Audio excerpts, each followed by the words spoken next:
학생 여러분 안녕하세요. 유체역학 구조차 수업입니다. 오늘까지 해서 챕터 5를 끝내게 될 텐데 챕터 5 뒤쪽 부분, 특히나 5.4절을 다루게 될 텐데 거기 있는 내용들이 수식을 전개하고 유도하는 부분들이 많기 때문에 학생들이 아마 이해하기가 조금 어려울 수 있습니다. 그래서 영상을 통해서 반복적으로 좀 보면서 영상을 보면서 학습해 주기를 부탁을 하겠습니다. 바로 진행을 합시다. 자, 전의 내용에서 다이버전스, 그레디언트, 그리고 컬이라는 것을 설명을 했었죠. 이렇게 델 오퍼레이터라고 부르는 이러한 수학적인 표현법이 있고, 이 표현법을 쓰는 방식 중 표현법을 써가지고 수학식을 전개하는 것 중에는 다이버전스 이렇게 생긴 거, 내적을 통한 것, 그 다음에 그레디언트, 그리고 컬이 있다라고 설명을 했었죠. 이 내용을 내가 다시 한번 설명하는 이유는 무엇이냐면은 학생들이 이 델 오퍼레이터를 이용한 이 세 가지 수학적인 표현법을 아직까지 익숙하게 사용하지 않을 것 같기도 하고요. 그 다음에 이후에 전개되는 내용들이 이 세 가지를 굉장히 많이 쓰기 때문에 다시 한번 짚고 가고자 다이버전스 이렇게 델 오퍼레이터랑 그 벡터를 내적하는 것, 그 다음에 컬 벡터랑, 그러니까 델 오퍼레이터랑 벡터를 외적하는 것, 그 다음에 그레디언트, 어떤 스칼라 값을 이렇게 그레디언트, 미분해주는 이러한 것까지 다시 한번 짚고 넘어가도록 했습니다.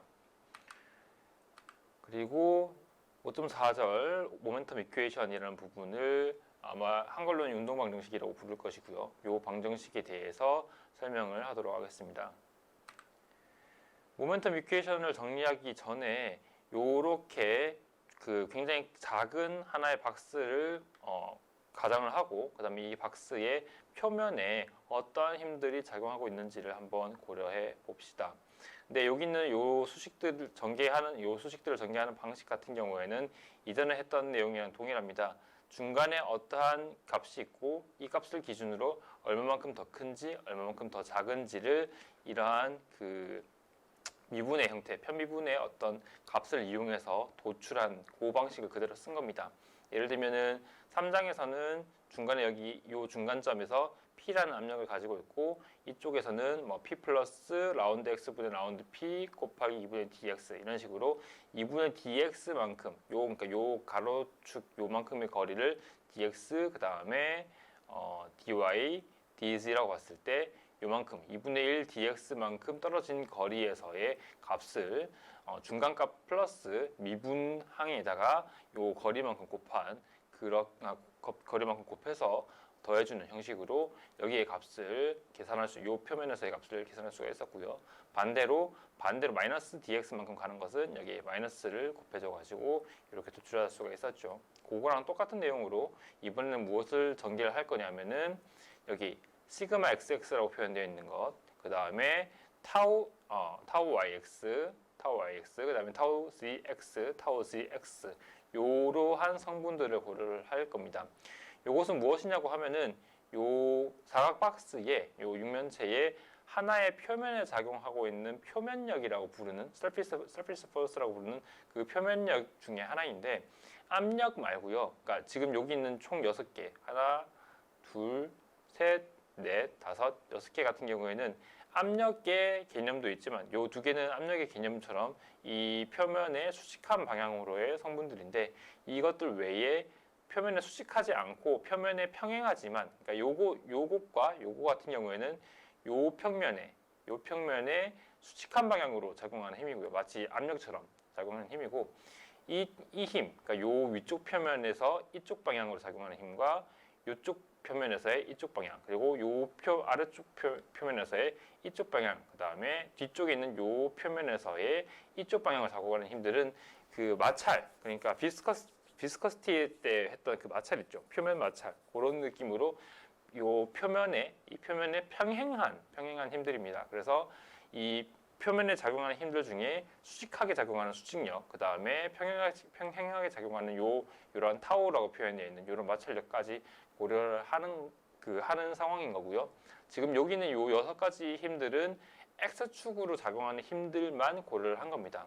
그러니까 X축으로 작용하는 힘들만 6개를 뽑아가지고 설명을 한 것이고, 마찬가지로 Y축에 대한 것도 Y축도 이쪽 방향, 이쪽 방향에 어떤 수직력이 있을 거고, 그다음에 그 나머지 하나, 둘, 셋, 넷, 그러니까 요렇게 두르는 어떤 표면에 대해서 수직력, 그러니까 그 평행한 그 마찰력들이 있겠죠. 그래서 그 Y축에 대해서도 6개의 힘이 있을 거고, 마찬가지로 Z축에 대해서도 6가지의 힘이 있을 겁니다. 그런 것들을 어떻게 전개를 할 건지, 그런 그 힘들을 어떻게 고려를 할 건지 다뤄보는 내용이 되겠습니다. 일단 X축 방향, 여기 있는 요 6가지에 대해서 한번 고려를 해 봅시다. 그러면은 그러니까 요 X축 방향으로의 합력을 고려를 했을 때 어떤 것들이 있느냐? 일단 여기 시그마 XX라고 부르는 요 시그마 XX라는 요 두 개의 텀이 있죠. 그죠? 그래서 시그마 XX가 이렇게 들어오게 되고요. 그리고 요거 뒤쪽 요 부분과 요 부분과 요 부분을 한번 고려를 해봅시다. 이것은 여기 있는 요거는 방향이 이쪽, 그러니까 요쪽 표면에 작용하고 있는 그 수직력의 크기를 나타내고요. 수직력의 크기를 나타내고, 여기 있는 화살표 같은 경우에는 그것의 방향을 나타내거든요. 그래서 이 벡터는, 이 수직력의 벡터는 여기다가 마이너스를 취해줘야 이쪽 방향인 것을 나타낼 수가 있을 거고요. 그 다음에 얘 같은 경우에는 크기가 요만큼이고 이쪽 방향이 플러스이기 때문에 그냥 이렇게 표시를 하면은 이것 자체가 이쪽 방향으로의 수직력의 벡터가 될 겁니다. 그죠? 그래서 그 두 개를 더한다고 생각하면 아마 예상을 하건대 두 개의 벡터의 방향이 서로 반대이기 때문에 어떤 것들이 상쇄가 되겠죠. 그래서 표현을 하면 요것이 이쪽 플러스 방향, 그 다음에 요것이 마이너스 방향으로의 힘입니다. 그리고 지금 여기 시그마라고 적혀 있는 요거 같은 경우에는 마치 압력 같은 개념으로 힘을 그 면적으로 나눈 거거든요. 우리가 어떻게 표현을 하냐면은 F를 A로 나누면 P잖아요. 그렇죠? 그래서 이 힘을 계산하기 위해서는 이 압력에다가 A를 곱해주는 형식으로 계산을 하는 거랑 마찬가지로 요것과 요것은 이 표면의 그 수직한 방향으로의 압력이라고 생각하면 돼요. 그래서 요 두 개는 압력이니까 거기다가 이렇게 면적을 곱해주게 됩니다. 면적이라고 하는 거는 여기서 봅시다. 면적이라고 하는 거는 요거 곱하기 요거죠. 근데 요게 dy고요. 그리고 요게 dz, 그죠? y축, z축. 그래서 dy, dg를 양쪽에 다 곱해줬습니다. 그리고 여기서는 얘는 플러스 방향이기 때문에 그대로, 그 다음에 얘 같은 경우에는 마이너스 방향이기 때문에 앞에다가 마이너스를 곱해줬습니다. 그리고 또 하나 다른 것은 얘는 dx가 플러스 dx, 그러니까 플러스 2분의 dx, 그리고 얘는 마이너스 2분의 dx. 이렇게 여기서 이렇게 플러스 2분의 dx, 마이너스 2분의 dx만큼 떨어진 위치에서의 값이기 때문에 플러스 마이너스를 이렇게 바꿔줬습니다. 그죠? 그리고 얘는 지금 요 두 개의 텀은 수직력 두 개를 나타내는 것이고요. 그것 말고 이제 그 마찰력, 그러니까 표면과 평행한 힘들에 대해서 한번 고려를 해봅시다. 요것과 요것 같은 경우에는 지금 요것과 요것, 그러니까 요 육면체의 위쪽 부분이랑 그러니까 위쪽 평면과 아래쪽 평면의 평행한 힘 두 개를 한번 고려를 해봅시다. 마찬가지로 위쪽에는 이쪽 방향이 플러스, 얘는 이쪽 방향이기 때문에 전체에다가 마이너스를 곱해준다고 생각을 하면 되고요. 그 다음에 표면적은 지금 얘 같은 경우, 수직력 같은 경우에는 dz, dy를 곱한 것이고요. 여기 있는 요 표면적 같은 경우에는 dx, dz죠. 그죠? 그래서 그것을 상기를 해서 dx, dz 그 면적을 곱해준 것이고, 요것과 요것의 어떤 그 값의 차이를 이렇게 플러스와 마이너스로, 그러니까 방향의 차이를 플러스랑 마이너스로 구분을 해줬습니다. 마찬가지로 안에 있는 요 2분의 dy는 여기서부터 플러스 2분의 dy 위쪽 평면요, 그리고 마이너스 2분의 dy 아래쪽 평면이요. 그래서 그렇게 고려를 해서 플러스 2분의 dy, 마이너스 2분의 dy를 구분 지어줬습니다. 마찬가지로 요거요. 요것과 요것, 얘는 이쪽 방향, 얘는 이쪽 방향. 그래서 얘는 플러스 방향이고요, 얘는 마이너스 방향이 되겠죠. 그거를 고려를 해서 이렇게 수식을 전개를 했습니다. 똑같습니다. 위에 있는 요 두 개의 수식을 전개하는 방식이랑 완벽하게 동일합니다. 그래서 플러스 마이너스 그죠? 그 다음에 안쪽에 2분의 dg 여기는 마이너스 2분의 dg 이렇게 정리가 되겠죠. 여기 있는 내용 6가지 하나, 둘, 셋, 넷, 다섯, 6개의 텀을 다시 한번 정리를 해보겠습니다. 그러면 어떻게 되냐? 일단 여기 마이너스가 붙어 있기 때문에 플러스 마이너스 그래서 날아가고요. 얘도 날아가고요. 얘도 날아가겠죠. 그죠? 그렇게 날아가면은 어떤 게 정리가 되냐?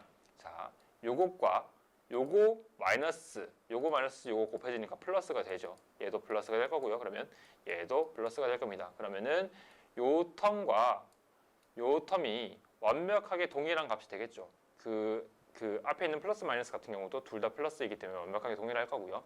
그 다음에 여기 2분의 dx랑 2분의 dx가 더해지는 거니까 두 개가 더해지는 거니까 곱하기 2를 해서 그냥 2가 2분의 1이 날아가게 될 겁니다. 그러면 어떻게 정리가 되냐?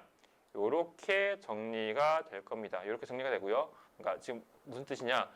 라운드 x에 라운드 시그마 xx 요거 한 개가 이렇게 나오고 있고요. 그 다음에 dx, dy, dz 그죠? 여기다가 이 뒤에 dx, dy, dg가 붙게 될 건데 dx, dy, dg라는 것 자체가 이 그 육면체의 부피를 뜻하잖아요. 그래서 그 부피를 그냥 dv로 표현을 해서 하나로 묶어줬습니다. 그러면 dx, 라운드 x, 라운드 시그마 xx의 dv라는 것 자체가 요 텀과 요 텀을 더해준 것이 되겠죠. 그죠?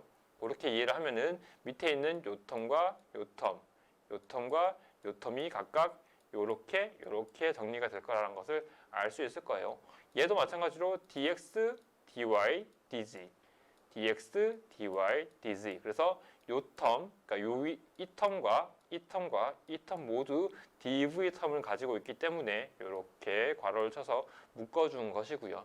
다만 여기서는 시그마 xx, 여기서는 타우 yx, 여기서는 타우 zx가 정리되어 있는 텀이기 때문에 이렇게 달라진다. 그리고 아래쪽에 있는 것도 그 아래쪽 분모에 있는 것도 라운드 x, 라운드 y, 라운드 z이기 때문에 이렇게 달라진다라고 이해를 하면 되겠습니다. 그리고 참고로 타우라는 것은 그 우리가 언제죠? 이 챕터 2 때인가요? 타우는 u의 라운드 x의 라운드 u, 라운드 y의 라운드 u 이런 식으로 어떤 표면을 기준으로 이런 식으로 그 속도가 달라지게 되고 이런 것들이 비스커시티, 점성 또는 점성이라는 개념이었고요. 그 다음에 이 뮤라는 것이 점성계수라는 개념이었잖아요. 그때의 이 타우가 마찰력에 대한 항이었거든요. 그것과 완벽하게 동일하게 여기서의 타우도 표면에 작용하는 마찰력을 뜻하는 것인데 여기 있는 요거 밑에 있는 요 하참자를 보면요. 일단 두 번째 하참자 얘 같은 경우에는 x축 방향으로 작용하는 힘이라고 해서 두 번째가 x, 두 번째 하참자가 x로 표시되어 있고요. 그다음에 첫 번째 하참자 y랑 그러니까 첫 번째 하참자 y랑 c는 무엇이냐면은 여기서 봅시다.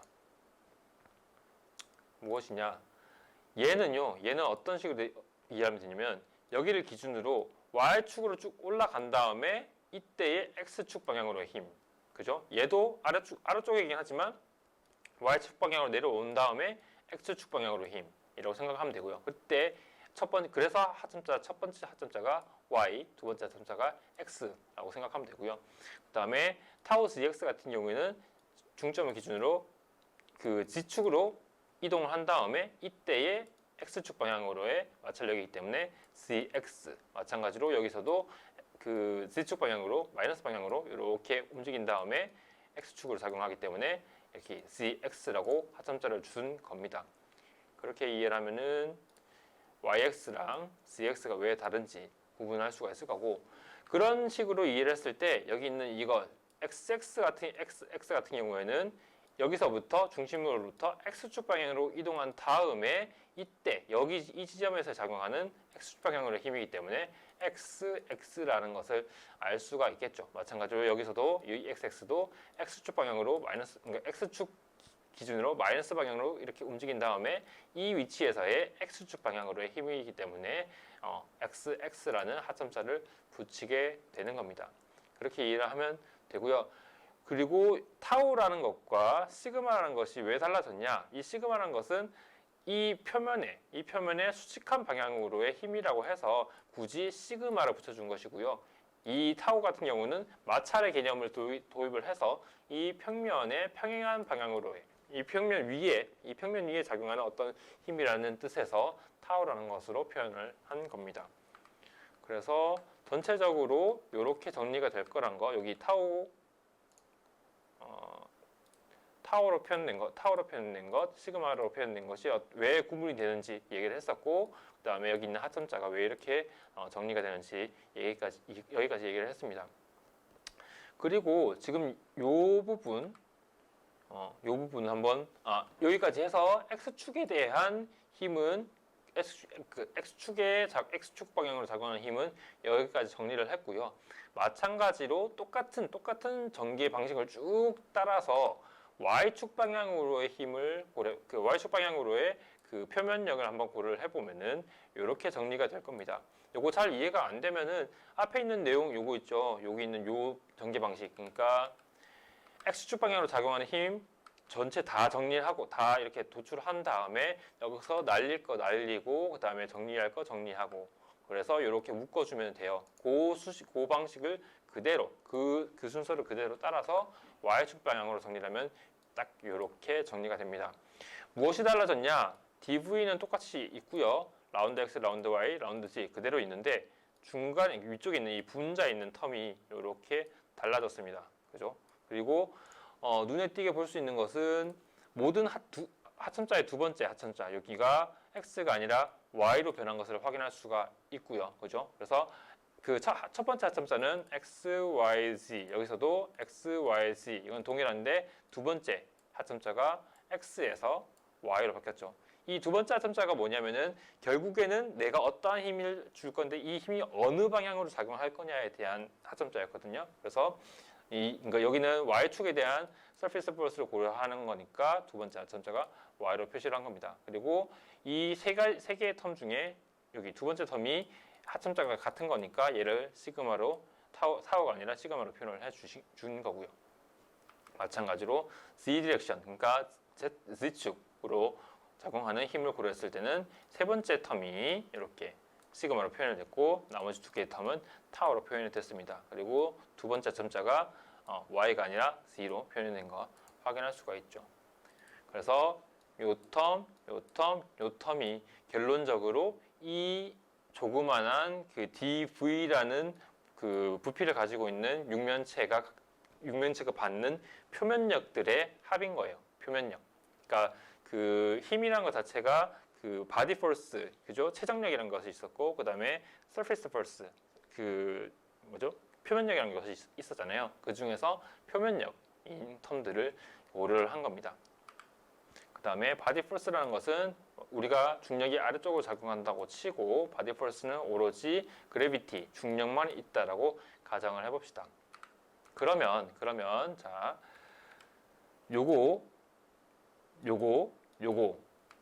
세 가지가 각각 표면력이었죠. 그죠? 여기 있는 미안해요. 지금 여기 surface force네요. 이렇게 B가 아니라 S로 표현해야겠네요. 그래서 요 surface force를 나타낸 것이었고, 그죠? 그 다음에 여기 있는 이 body force를 쪼개서 X, Y, Z축으로 이렇게 쪼개서 body force를 고려를 해 봅시다. 그렇게 했을 때 앞에 있는 요 세 가지 수식 그대로 요것을 그대로 가지고 온 것이고요. 그 다음에 요렇게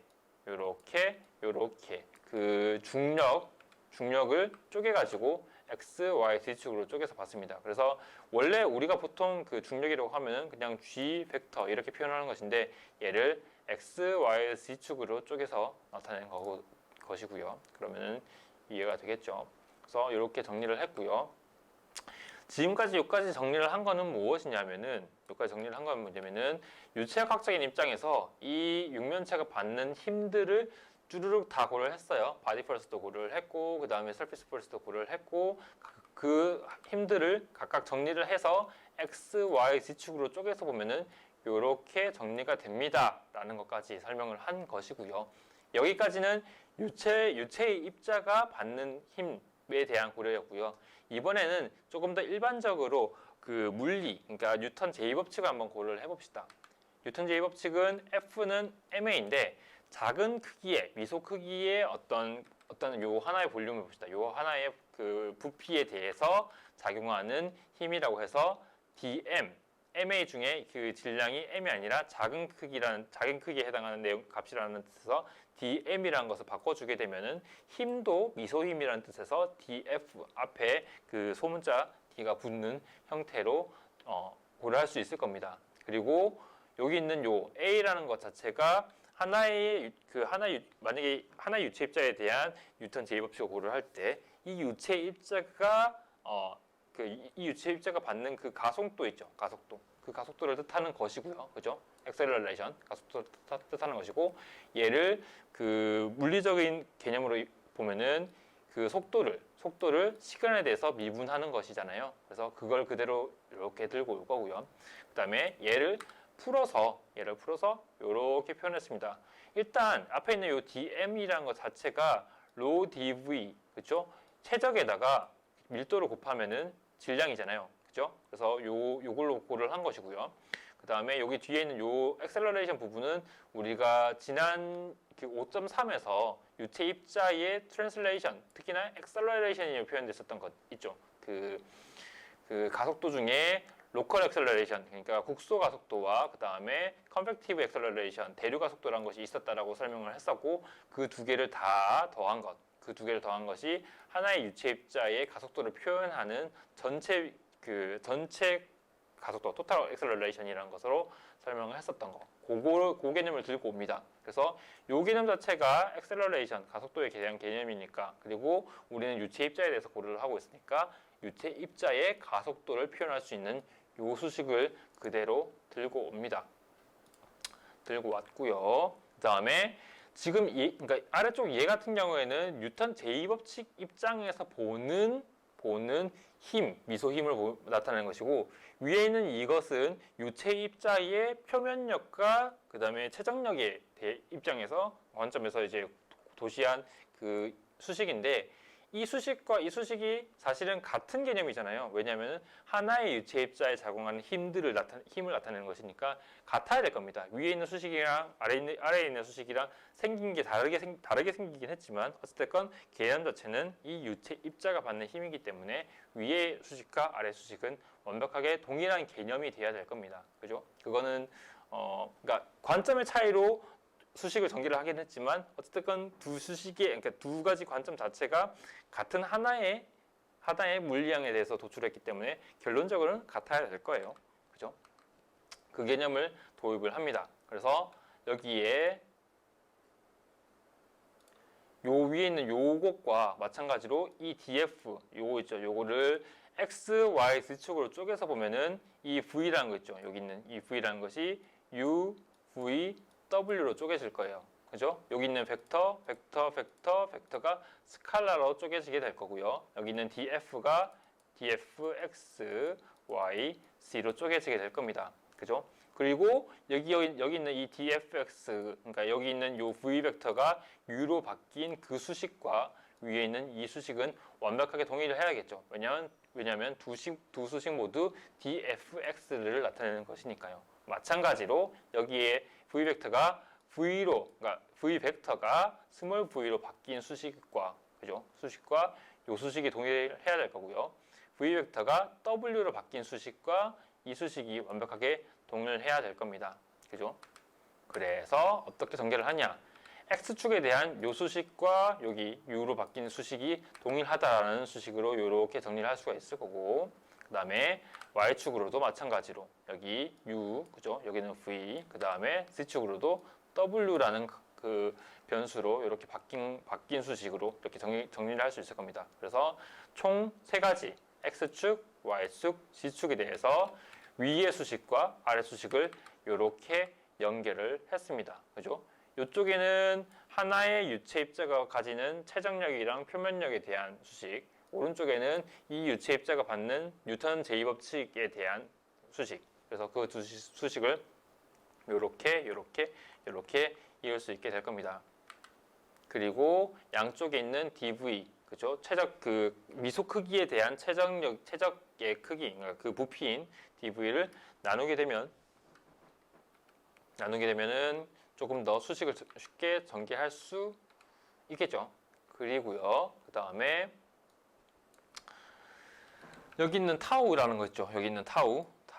이 타우에 대해서 고려를 할 건데, 이거는 내용이 되게 뭐랄까요, 이렇게 수식 전개하는 것이 되게 어렵습니다. 그래서 이것을 학생들이 굳이 이게 왜 이 타우의 어떤 텀들이 왜 이렇게 되지라는 것에 대해서는 조금 뭐랄까요, 그냥 이렇게 생겼구나 정도로 그냥 이해하고 넘어가면 되지, 얘가 진짜 왜 이렇게 생겼지라고 해서 직접적으로 이렇게 수식을 전개할 필요는 없어요. 그냥 내가 이렇게 생긴 것을 이렇게 바꿔서 쓸 수 있구나라는 정도만 이해하고 넘어갑시다. 그렇게 했을 때 여기 앞에서 봤던 여기 타움들 있죠? 타우 요 6가지의 텀들을 어떻게 바꿀 수 있는지 한번 고려를 했던 건데요. 수학적으로 요것과 요것은 완벽하게 동일해요. 그러니까 타우 xy, 타우 yx. 사실 그 우리가 물리적으로 봤을 때 요거요. 타우 xy는 여기서 이쪽 방향으로 움직인 다음에 위쪽 그 y축으로 작용하는 거. 그죠? 그죠? y축으로 작용하는 요러한, 그러니까 요쪽 표면에 작용하는 위쪽 방향으로의 힘이 타우 x, 지금 오류가 있어서요. 타우 x y일 거예요. 이렇게 작용하는 힘이요.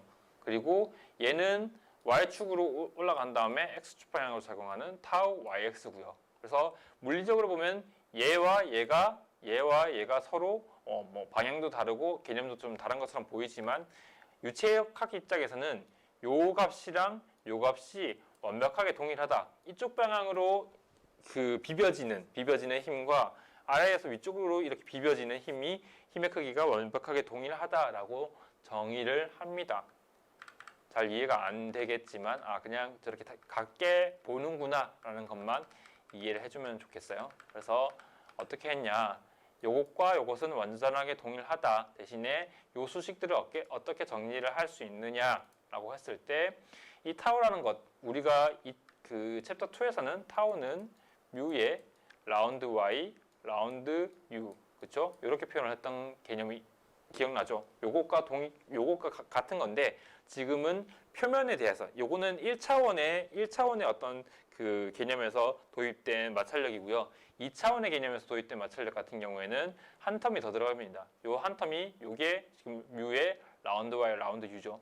그죠? 그리고 여기다가 플러스 요거. 그러니까 무슨 뜻이냐면 1차원 평면에서는 이쪽 방향에 대한 그 마찰력만 고려하면 됐었는데, 2차원 평면에 대해서는 이쪽 방향도 고려를 해야 되고요. 이쪽 방향도 고려를 해야 되죠. 그죠? 이 두 개는 서로 이렇게 수직이라고 보고요. 그래서 그 두 개에 대한 마찰력을 동시에 고려를 한 겁니다. 그래서 요렇게 두 개의 텀이 들어오게 됐다고 생각하면 되고요. 그래서 요 두 텀을 더해가지고 타우 xy 또는 타우 yx라고 표현을 한다고 칩시다. 내용이 잘 이해가 안 되더라도 그냥 2차원이니까 텀이 두 개구나. 그리고 텀이 두 개구나. 그 다음에 1차원에서의 라운드 y, 라운드 u랑 비슷하게 라운드 x, 라운드 v가 한 텀이 더 들어오는구나 정도만 이해를 해도 될 것 같아요. 그리고 요것과 비슷한 개념, 정확히는 동일한 개념으로 여기 타우 yx랑 타우 x를 요렇게 정리를 할 수가 있을 겁니다. 지금 보면은 지금 보면은 요거 하나 더 설명할 수 있겠네요. 타우 xy로 가는 것, 그러니까 하첨자가 x랑 y로 되어 있는 것은 서로 x, 이 v라는 것이 y축 방향으로의 속도, 그 다음에 u가 x 방향으로의 속도잖아요. 그죠? 그래서 그 두 개를 서로 꼬았다고 생각하면 돼요. 그 분모에 xy라는 하첨자가 있는 것처럼 분모에 xy가 들어있고요. 그 다음에 그 위쪽에 있는 분자에는 y, x축에 대한 속도 성분이 들어간다고 생각하면 되고요. 그것과 마찬가지로 아래쪽에 적용을 해보면은 하첨자가 yc니까 여기 분모에 y, c가 들어가고요. 그 다음에 이 분자에는 Z축으로의 속도 W, Y축으로의 속도 V가 들어갔다고 생각하면 돼요. 마찬가지로 Cx도 분모에 C랑 X가 들어가 있고요. 그 다음에 분자에는 X축 방향의 속도 U, 그 다음에 C축 방향의 속도 W가 들어갔다고 생각하면 되겠습니다. 그러면 요수식에 대한 설명은 정리가 됐고요. 그죠? 그리고 얘네들은 지금 마찰력, 그러니까 탄젠셜이라고 하는 것이 무엇이냐면 하나의 평면의 평행한 방향을 뜻하거든요. 그래서 탄젠셜 스트레스라고 하는 것이 평행한 방향으로의 스트레스를 얘기를 하는 거고, 그 다음에 잠깐만요. 그 스트레스라는 표현을 내가 언제 썼었냐면은 공학기초학학 때 썼었나요? 아무튼 이 스트레스라는 것 자체가 일종의 압력이라고 생각하면 돼요. P가 힘을 면적에 대해서 나눈 거잖아요. 그렇죠? 근데 이 탄젠셜 스트레스라는 것 자체는 뭐냐면 이 평면에 이렇게 비비는 마찰력이 생기는데 이 마찰력을 비벼지는 요 면적으로 나눴다고 생각을 하면 돼요. 마찰력이란 것도 힘이고요. 그죠? 그다음에 압력이란 것도 힘이잖아요. 그것을 압력할 때 그 력자도 힘력자인 거라서 힘의 개념인데 그냥 단순 힘이 아니라 요 면적으로 나눠서 어떤 한글 그 말로 표현하면 단위 면적당 힘이라는 것으로 설명을 하는데 그런 식으로 정리를 한 것이 스트레스라는 겁니다.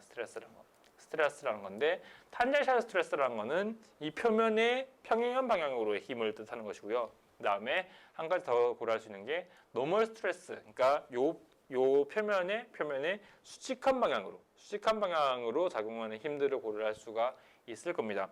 근데 요거 그냥 노멀 스트레스라는 거 마치 압력이라고 생각하면 돼요. 압력도 표면의 수직한 방향으로 작용하는 그 성분이잖아요. 그래서 노멀 스트레스는 압력이랑 비슷하다. 압력의 개념과 거의 동일하다고 생각을 하면 돼요. 대신에 그 방향 자체가 압력이라는 것은 요 표면 안쪽으로 들어오려는 방향으로 작용하는 건데 노멀 스트레스라는 거는 요 표면의 바깥쪽 방향으로 이렇게 그러니까 방향성이 작용하는 그런 것들을 우리는 노멀 스트레스라고 부릅니다. 그렇게 했을 때 노멀 스트레스는 앞쪽 텀들에서 어떤 것들이 있느냐, 여기 있는 텀들 중에서 요거 세 가지가 있겠죠. 그래서 시그마 XX, 시그마 YY, 시그마 CZ 요 세 가지 텀들이 있는데 아까 얘기했던 것처럼 노멀 스트레스란 것이 마치 압력이랑 거의 비슷한데 압력이랑 방향이 반대라고 얘기했잖아요. 그래서 여기 마이너스가 붙어 있습니다. 그러니까 이쪽 평면에 작용하는 힘들을 봤는데 일단 첫 번째로 압력이 이렇게 작용을 하고 있어요. 근데 이 시그마 XX, YY, ZZ는 이쪽 방향을 플러스로 봤기 때문에 이 노멀 스트레스를 계산할 때 이 노멀 스트레스를 정의를 할 때 마이너스 P, 그냥 플러스 P가 아니라 마이너스 P 텀이 들어오게 되고요. 그 다음에 이 뒤쪽에 있는 요 수식이 있죠. 요 수식 되게 복잡해 보이죠, 그죠? 복잡해 보이는데 요거는 그냥 요렇게 생겼습니다. 요렇게 생겼고 요렇게 생겼습니다까지로 정리하고 넘어갑시다. 책에 보면은 아마 요렇게 정리가 되는 이유가 책의 범위를 넘어선다. 뭐 자세한 어떤 유도 방식은 이러이러한 어떤 참고문을 참조해라라는 식으로 설명이 되어 있을 거예요. 그만큼 그 학생들 단위에서 유도할 수 있는 아니면 학생들 단위에서 정의할 수 있는 수식들은 아니기 때문에 그냥 P텀, 그러니까 그 압력에 대한 P텀과 플러스 다른 텀들이 더 들어오게 되는데 그냥 이렇게 생겼구나. 뭐 3분의 2가 곱해져 있는 어떤 텀들이 있고 그 다음에 어떤 그 마찰력에 대한 텀들이 있구나라는 것까지만 이해하고 만약 이런 텀들이 더해지는 거구나라는 것만 이해하고 넘어갑시다. 지금 그다지 우리가 수업을 진행하는 데 있어서 그냥 이 텀이 왜 이렇게 생겼는지에 대해서는 그렇게 중요하진 않아요. 그냥 이렇게 생겼구나라고 이해하고 넘어갑시다. 그러면 자 탄젠셜 스트레스, 노멀 스트레스가 이렇게 정리가 된다는 거 정의를 했고요, 그렇죠? 그리고 앞에 우리가 정리했었던 요 수식 시그마 x 타우, 그러니까 시그마 타우 요 텀들로 바꿀 수가 있겠죠, 그죠? 이런 텀들로 바꿀 수가 있을 겁니다. 그래서 보면은 요 텀 그대로 들고 온 거예요. 요거 그대로 들고 온 거예요. 그대로 이렇게 들고 왔고요. 그죠? 들고 왔고 여기서 우리가 바꿀 수 있는 것 일단 요거 한번 봅시다. 여기 있는 요 수식을 이렇게 내려오면 요거는 그냥 그대로 이렇게 갖고 온 거고요. 그 다음에 여기 있는 요 수식 중에서 시그마 xx가 이렇게 생겼잖아요. 그렇죠? 이렇게 생겼기 때문에 라운드 x 라운드는 이렇게 그냥 남겨두고 안에 있는 시그마 xx를 이런 식으로 바꿔줬습니다. 그죠?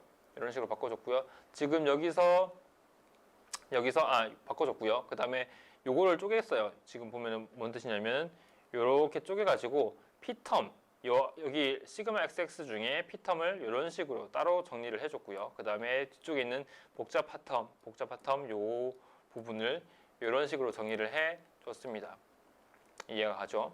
그리고 요거 순서 그냥 요거 순서 바꾼 거예요. 앞에 이 뮤 붙은 부분이 여기고요. 그 다음에 마이너스 3분의 2뮤 붙은 부분이 여기입니다. 근데 요것과 요거 둘 다 뮤라는 텀이 있으니까 그것으로 이렇게 묶어준 거다라고 생각하면은 요 두 개의 수식이 왜 이렇게 전개되는지는 이해가 될 거예요. 그러니까 지금 하는 거 보면은 학생들이 이해를 하겠지만 되게 그 뭐랄까요 수학의 향연이에요. 그러니까 수학을 정립을 하고 걔를 도출하고 계속 그런 과정이기 때문에 학생들이 중간에 어떤 뭐 이렇게 잘 이해가 안 되거나 하는 부분이 있으면은 영상을 다시 되돌려 보든지 아니면 책에 있는 내용들을 좀 다시 읽어보면서 이해를 하는 노력들이 필요합니다. 어쨌든 요 두 가지 텀이 이렇게 정리가 된다라는 거. 그 다음에 여기 있는 요 텀 타우 yx를 요걸로 바꾼 거. 요걸로 바꾸면은 이렇게 바뀌게 되겠죠. 그죠? 라운드 y 라운드는 그대로 있고 안에 있는 타우 yx가 이렇게 정리가 될 겁니다. 그죠? 마찬가지로 c점 라운드 z의 라운드는 이렇게 남고 타우 zx를 이렇게 바꿀 수가 있을 겁니다. 그죠? 그리고 여기 있는 요거요. 요거를 고려를 해볼 건데 일단 로우는 정리가 됐고요. 그죠? 그 다음에 이 뒤쪽에 있는 요 부분 같은 경우에는 그 토탈 액셀러레이션이라고 해서 그 지난번 수업 때 얘기했었죠. 토탈 액셀러레이션, 로컬 액셀러레이션이고요. 그냥 국수 가속도. 그 다음에 컨벡티브 액셀러레이션, 대류 가속도라는 것을 더해서 토탈 액셀러레이션이라고 표현을 할 수가 있었던 것. 그것을 그대로 들고 옵니다. 근데 그 토탈 액셀러레이션은 그 물질 미분 또는 전 미분이라고 부르는 라지디라고 표현하는 이런 식으로 이런 식으로 정리를 할 수가 있었고요. 그죠? 그래서 요 안쪽에 있는 요 텀을 이렇게 정리를 했습니다. 그러니까 여기 있는 요 복잡한 수식이 요 텀은 이렇게 정리가 되고 요 텀은 이렇게, 요 텀은 이렇게, 그리고 여기 있는 전체 텀은 이렇게 정리가 된다라는 거 얘기를 한 거고요. 요거 방금까지 정리했던 거요. 그대로 들고 올 겁니다. 일단 여기 있는 요 텀요. 요 텀이 이렇게 바뀌었죠. 그래서 그것을 들고 온 게 여기, 그죠? 여기 있고 그 다음에 앞에 있는 요 텀을 더한 것이 여기 전체 텀이니까 그냥 그대로 요 텀과 여기서부터 요 텀과 요 텀과 요 텀으로 나눠진 겁니다. 그러니까 요 두 개의 텀이 어디죠? 여기서부터 여기까지 텀, 요 텀이 요 텀, 요 텀이 요 텀으로 바뀐 것이고 요 텀이 요렇게 바뀐 겁니다. 그러니까 수학적으로는 완벽하게 동일한데 어떻게 표현하느냐에 따라서 이렇게도 아니면 이렇게도 표현할 수가 있는 거고요. 그죠? 있는 거고 앞에 있는 요 방식을 이용을 해서 이렇게 정리를 했던 것을 이용해서 요 수식을 아래쪽 수식처럼 바꿀 수가 있게 됐습니다. 마찬가지로 y축에 대해서도 어디 있냐? 자, 요 수식이요. 요 수식을 타우랑 시그마에 대해서 정리를 한 거. 여기 정리한 거를 이용해 가지고 이렇게 쭉쭉쭉쭉 똑같이 정리를 하면 y축에 대해서는 수식이 이렇게 전개가 된대요. 여기서 볼 수 있는 거는 gx고요. gy고요. 요거 달라지는 거. 그 다음에 분자가 u에서 v로 달라짐으로써 안쪽에 있는 것들도 지금 많이 달라지게 되는데 예를 들면은 뭐가 있을까요? 그것보다 지금 요거 x축에 대해서 압력을 미분한 거고 y축에 대해서 압력을 미분한 것이고요. 그런 것들 볼 수 있고 그 다음에 마이너스 3분의 2 텀이 들어가 있는 게 그 x축에 대한 x축 방향으로의 운동 방정식에서는 첫째 항에 들어가 있고 이 y축 같은 경우에는 둘째 항에 들어가 있고 그 다음에 똑같이 z축에 대해서 정리를 하면은 이렇게 되는데 여기서는 세 번째 수식에 마이너스 3분의 2에 관련된 텀들이 들어있다라는 거 볼 수가 있습니다. 요거 수식 전개하는 거 되게 복잡해 보이지만 방식은 완벽하게 동일을 해요. 그죠? 앞에 설명했던 거랑 완벽하게 동일하게 정리를 하면 Y축, Z축에 대한 수식들을 전개를 할 수가 있습니다. 이때 이 수식들을 각각 모멘텀 이퀘이션이라고 얘기를 하고 한글로는 운동량 반응 정식 또는 운동 방정 식 이런 식으로 정의를 번역을 하게 되는데 이것은 무엇이냐고 하면은 어떠한 유체 입자가 받는 힘, 그러니까 이런 거예요.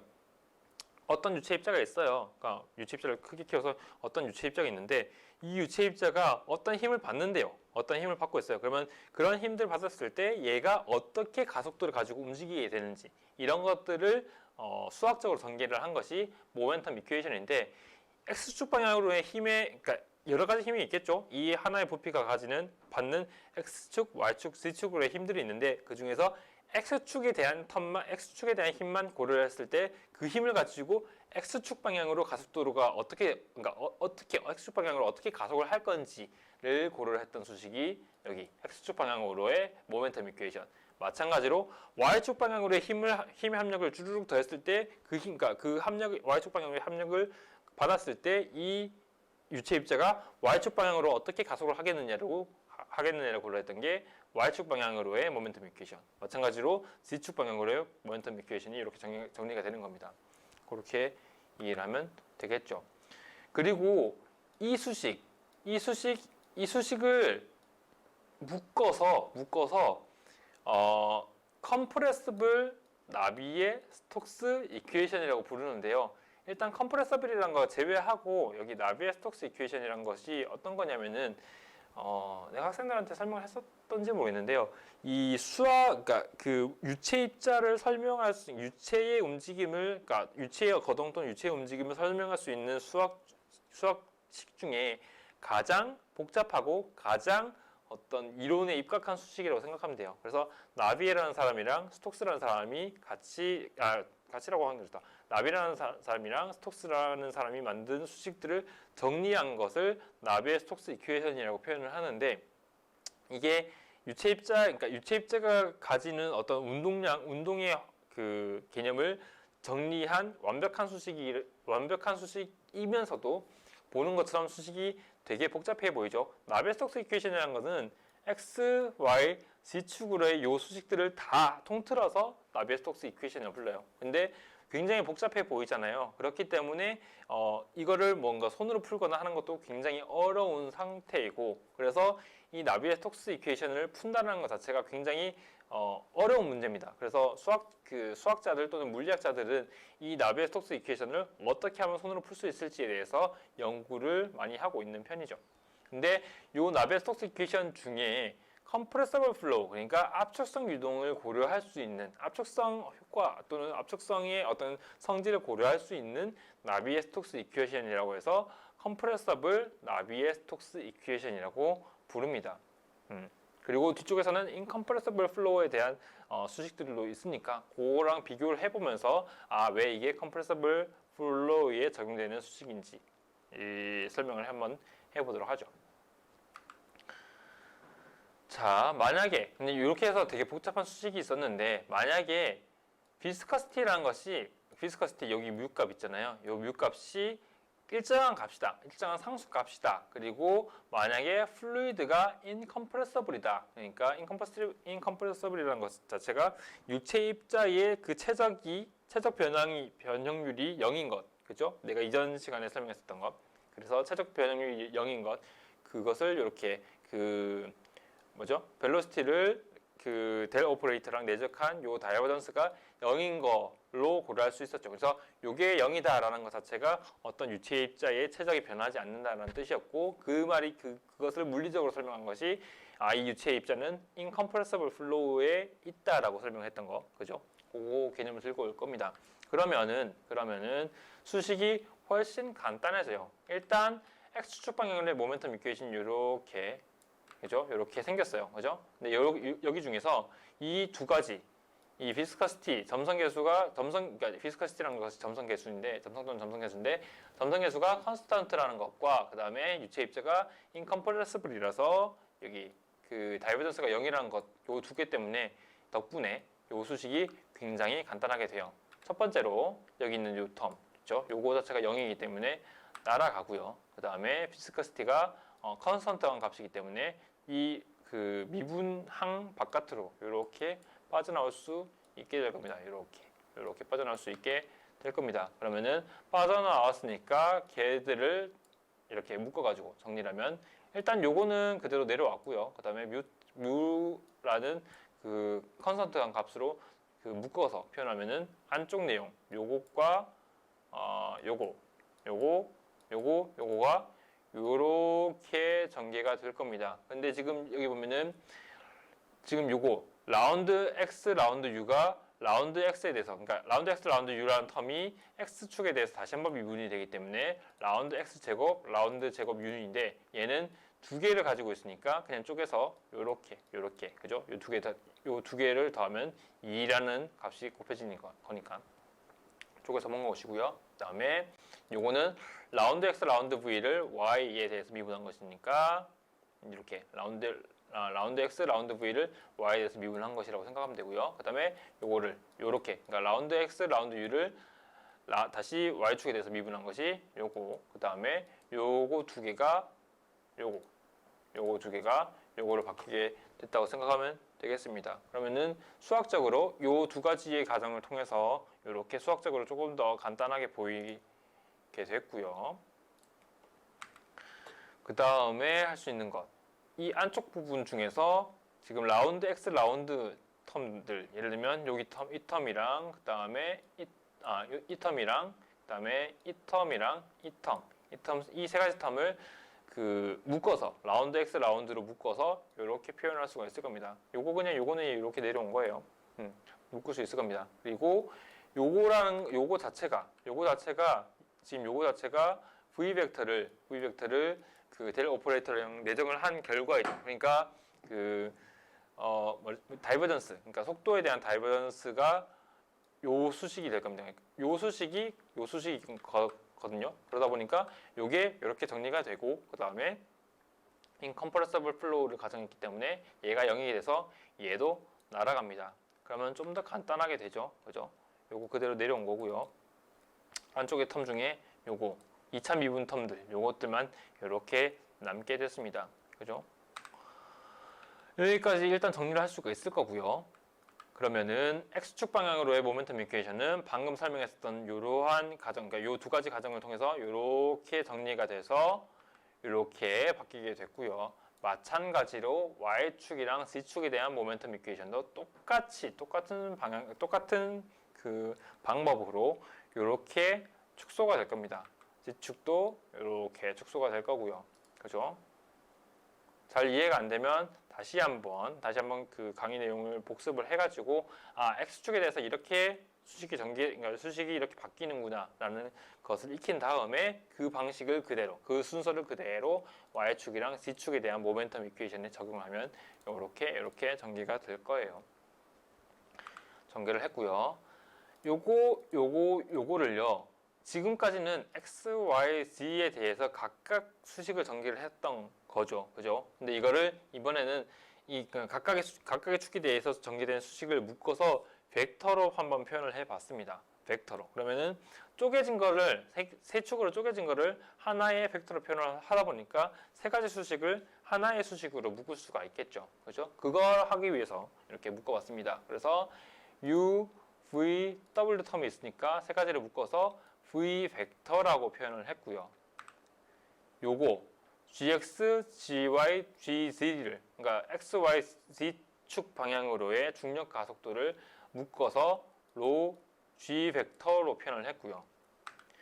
여기 있는 요 수식 라운드 x, 라운드 p, 라운드 y, 라운드 p, 라운드 z, 라운드 p를 묶어서 벡터로 표현하면 이렇게 될 겁니다. 이거는 그레디언트, 그죠? 그 다이버전스, 그레디언트, 컬 중에 두 번째 그레디언트에 대한 거고 P라는 것 자체, 압력이라는 것 자체가 벡터가 아니고 스칼라 값이죠. 그래서 스칼라 값에 대한 그레디언트를 이런 식으로 표현할 수가 있기 때문에 요 세 가지 텀을 묶어가지고 이렇게 그레디언트 P 이렇게 정리를 할 수 있을 겁니다.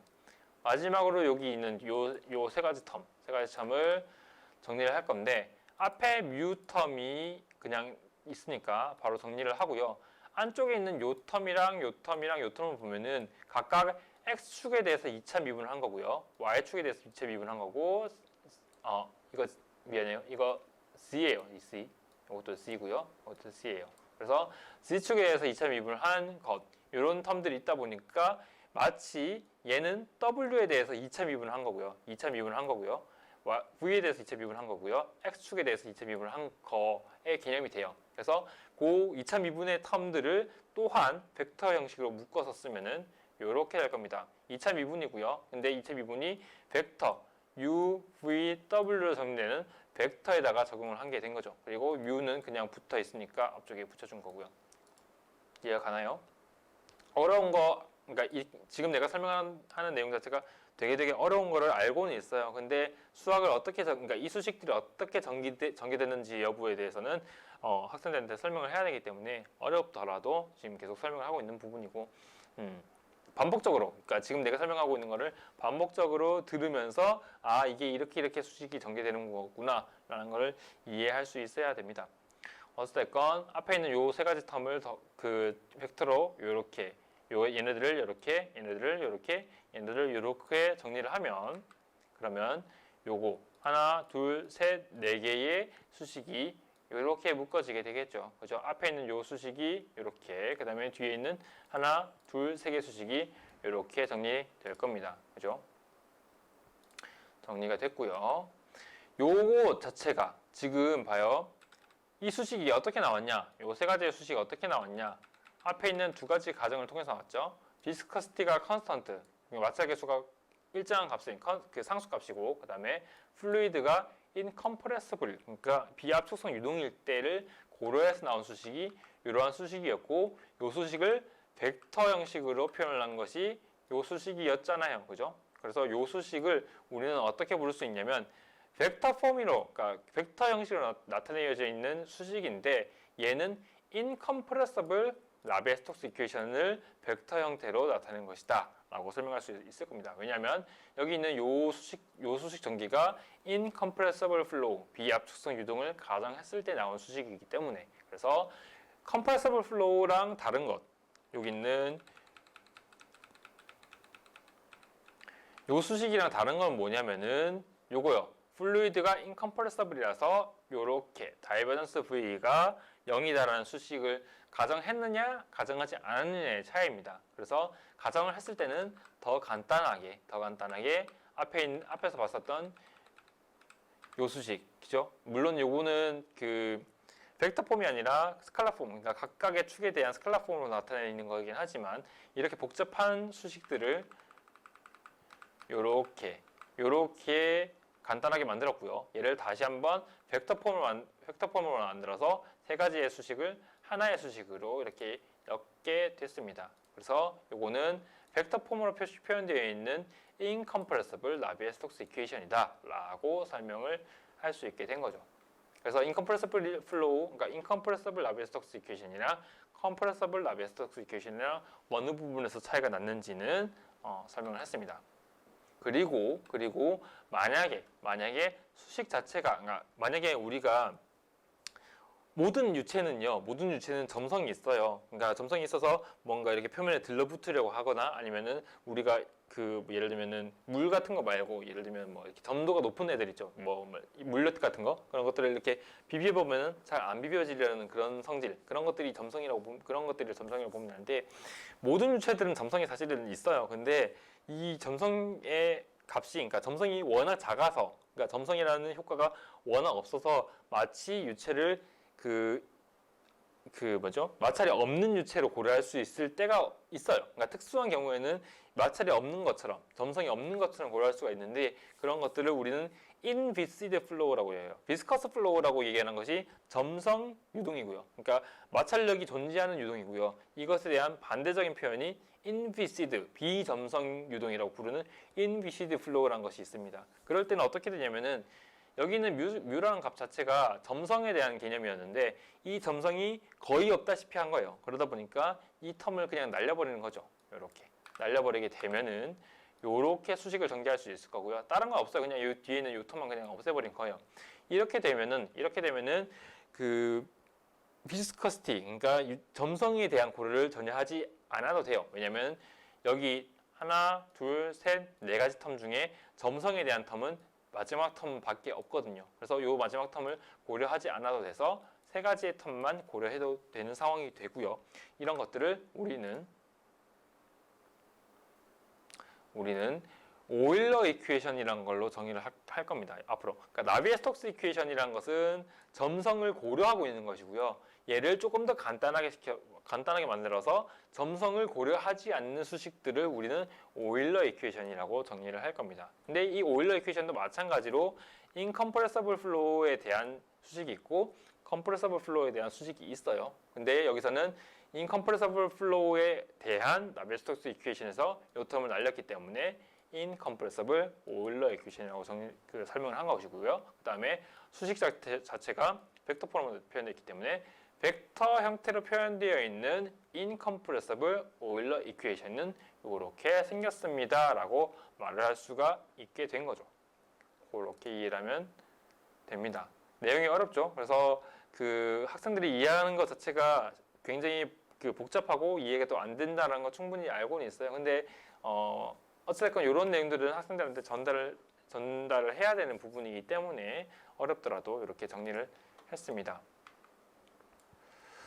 자, 방금까지 해서 5.4절에 대한 수학적인 전개 부분들은 마무리를 지었어요. 근데 계속 얘기하고 있지만 수학만, 그러니까 진짜 수학에 향한 수학을 거듭하다 보니까 이 흐름에 대해서 잘 이해를 못하거나 아니면 중간에 집중력이 떨어지거나 하면은 내용이 이해가 안 됐을 거예요. 그리고 내가 지금 말하는 표현 자체도 그렇게 쉬운 표현들이 아니죠. 뭐 compressible이다, incompressible이다, 나비의-스톡스다, 아니면 오일러다, 스칼라 폼이다, 벡터 폼이다, 뭐 다이버전스다, 그리디언트다, 컬이다, 뭐 등등등 굉장히 많은 수학적인 표현들 그리고 그 뭐랄까요? 이 영어로 표현되어 있는 내용들 이런 것들이 많았기 때문에 학생들이 아마 이해하기가 매우 어려웠을 거예요. 그죠? 근데 어쨌든 학생들 입장에서는 이해가 꼭 필요한 부분이라서 부득이하게 설명을 했고 잘 이해가 안 되면은 영상을 다시 되돌려서 보거나 아니면은 책에 있는 내용들이 조금 더 쉽게 특정한 학생들한테는 더 쉽게 이해가 될 수도 있으니까 책에 있는 내용들을 꼭 한번 읽어주기를 바랍니다. 그래서 수학적인 내용에 대한 전개는 여기까지 하고요. 그 다음에 마지막으로 여기 예제 5.9 책에 있는 예제 5.9를 풀고 오늘 수업을 마무리 짓도록 하겠습니다.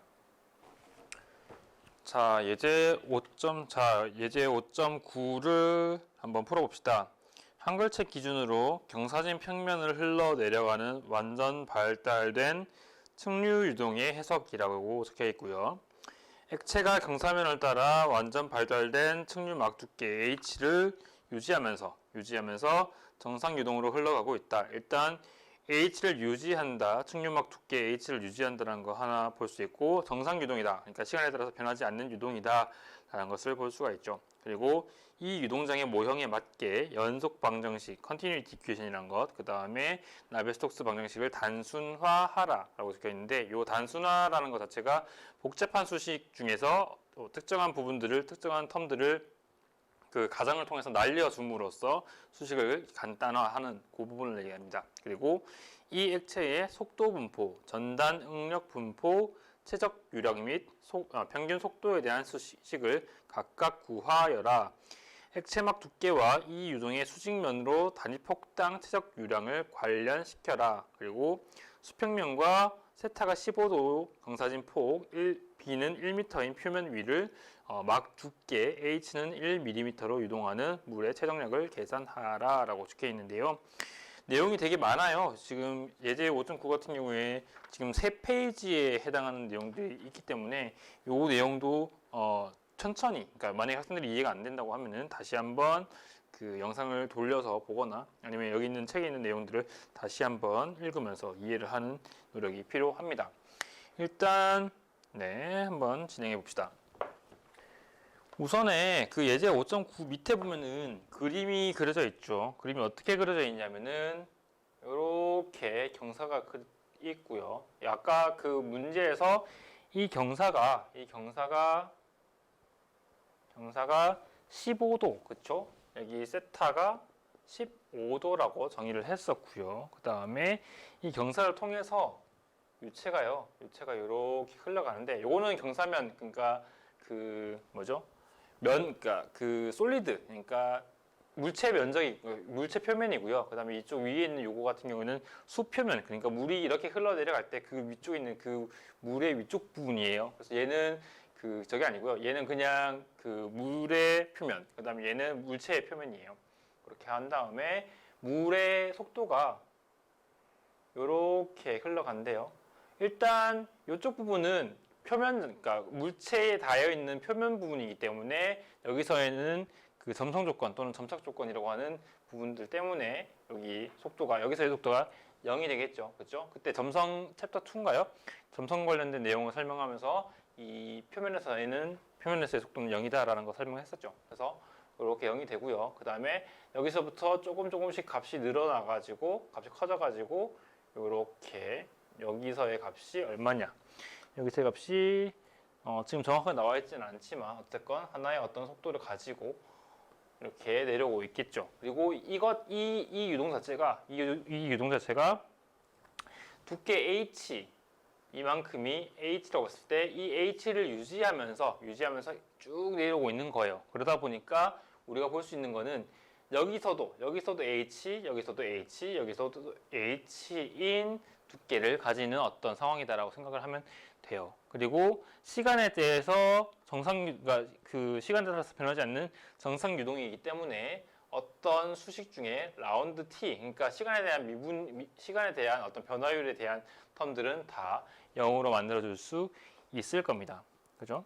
그렇게 볼 수가 있을 거고, 그 다음에 우선 그 연성법 방정식에 대해서 고려를 해볼 건데, 일단 주어진 자료, 액체가 경사진 평면 위를 정상적으로 완전 발달된 측류막 두께 H를 유지하면서 흘러간다 라는 것이 H라는 두께를 가지고 이렇게 쭈루루루 내려온다고 생각하면 돼요. 여기 있는 요 속도의 어떤 분포가 마찬가지로 여기서도 마찬가지로 이렇게 분포되다 라고 생각을 하면 돼요. 그 다음에 찾는 자료 보면 일단 A, 유동장의 모형에 맞도록 연속 방정식과 나비의 스톡스 방정식을 단순화시키고요. 그 다음에 B, 속도 분포, 그 다음에 3, C, 전달 능력 분포, D, 그림과 수직면으로 단위폭당 최적 유량. 여기서 그 그림과 수직면이라는 것 자체가 얘는 지금 2차원으로 그린 거죠. 예를 들면 우리가 이쪽 방향을 X축, 이쪽 방향으로 Y축을 잡았을 때 2차원처럼 그려져 있지만 얘를 만약에 3차원으로, 그러니까 이렇게 이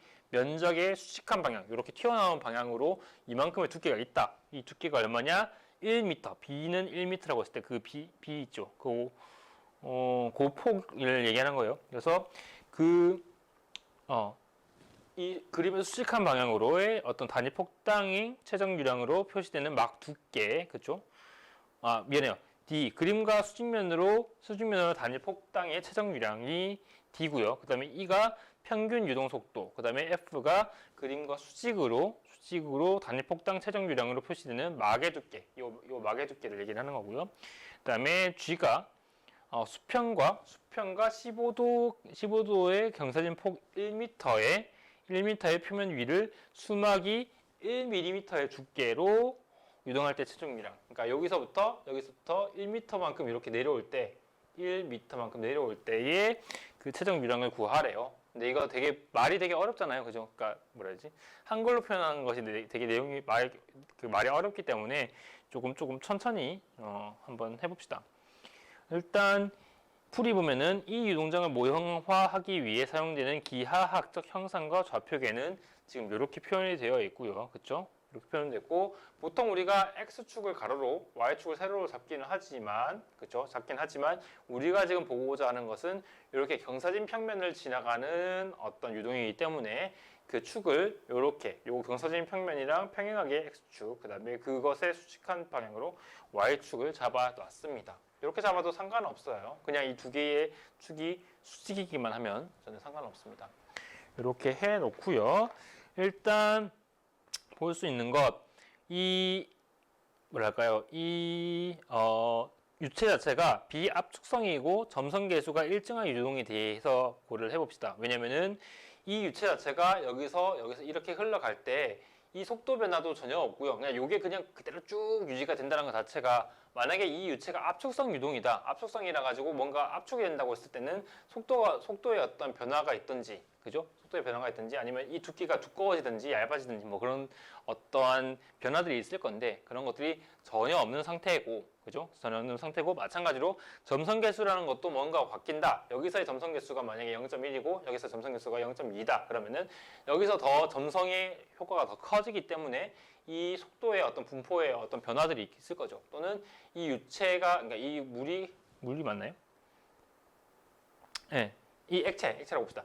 이 액체의 두께가 원래는 h였는데 이게 뭔가 그 속도가 느려짐으로 인해서 이 액체의 두께가 두꺼워진다든지 그런 효과들이 있을 거예요. 근데 지금 그 문제에서 제시했던 게 여기서부터 여기까지 1m를 쭉 내려오면서 이 속도의 변화량이 전혀 없대요. 그 말인 즉슨 우리가 충분히 고려할 수 있는 것이 유체 자체가 비압축성, 압축성 효과가 전혀 없고, 그 다음에 점성계수가 어느 위치에서든 똑같다. 상수의 값을 고려할 수가 있게 될 겁니다.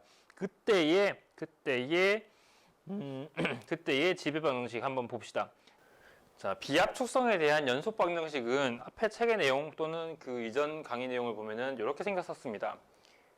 다이버전스 V가 0이다. 그죠? 아니면은 지금 그 아까 수식을 전개할 때 이렇게 생겼으면은 얘는 비압축성이다라고, 비압축성 유동의 어떤 특성을 표현하는 것이다라고 얘기를 했었죠. 근데 이게 연속 방정식의 개념에서 가지고 온 것이거든요. 그래서 이렇게 생겼고요. 요거 자체가 라운드 X에 라운드 U 플러스 라운드 Y에 라운드 V 플러스 라운드 Z에 라운드 W가 0이다 라는 걸로 풀었을 수 있습니다. 그러니까 요거들을 묶어서 다이버전스를 표현할 수가 있는 것처럼 반대로 다이버전스를 풀었으면 이렇게 됩니다. 그죠?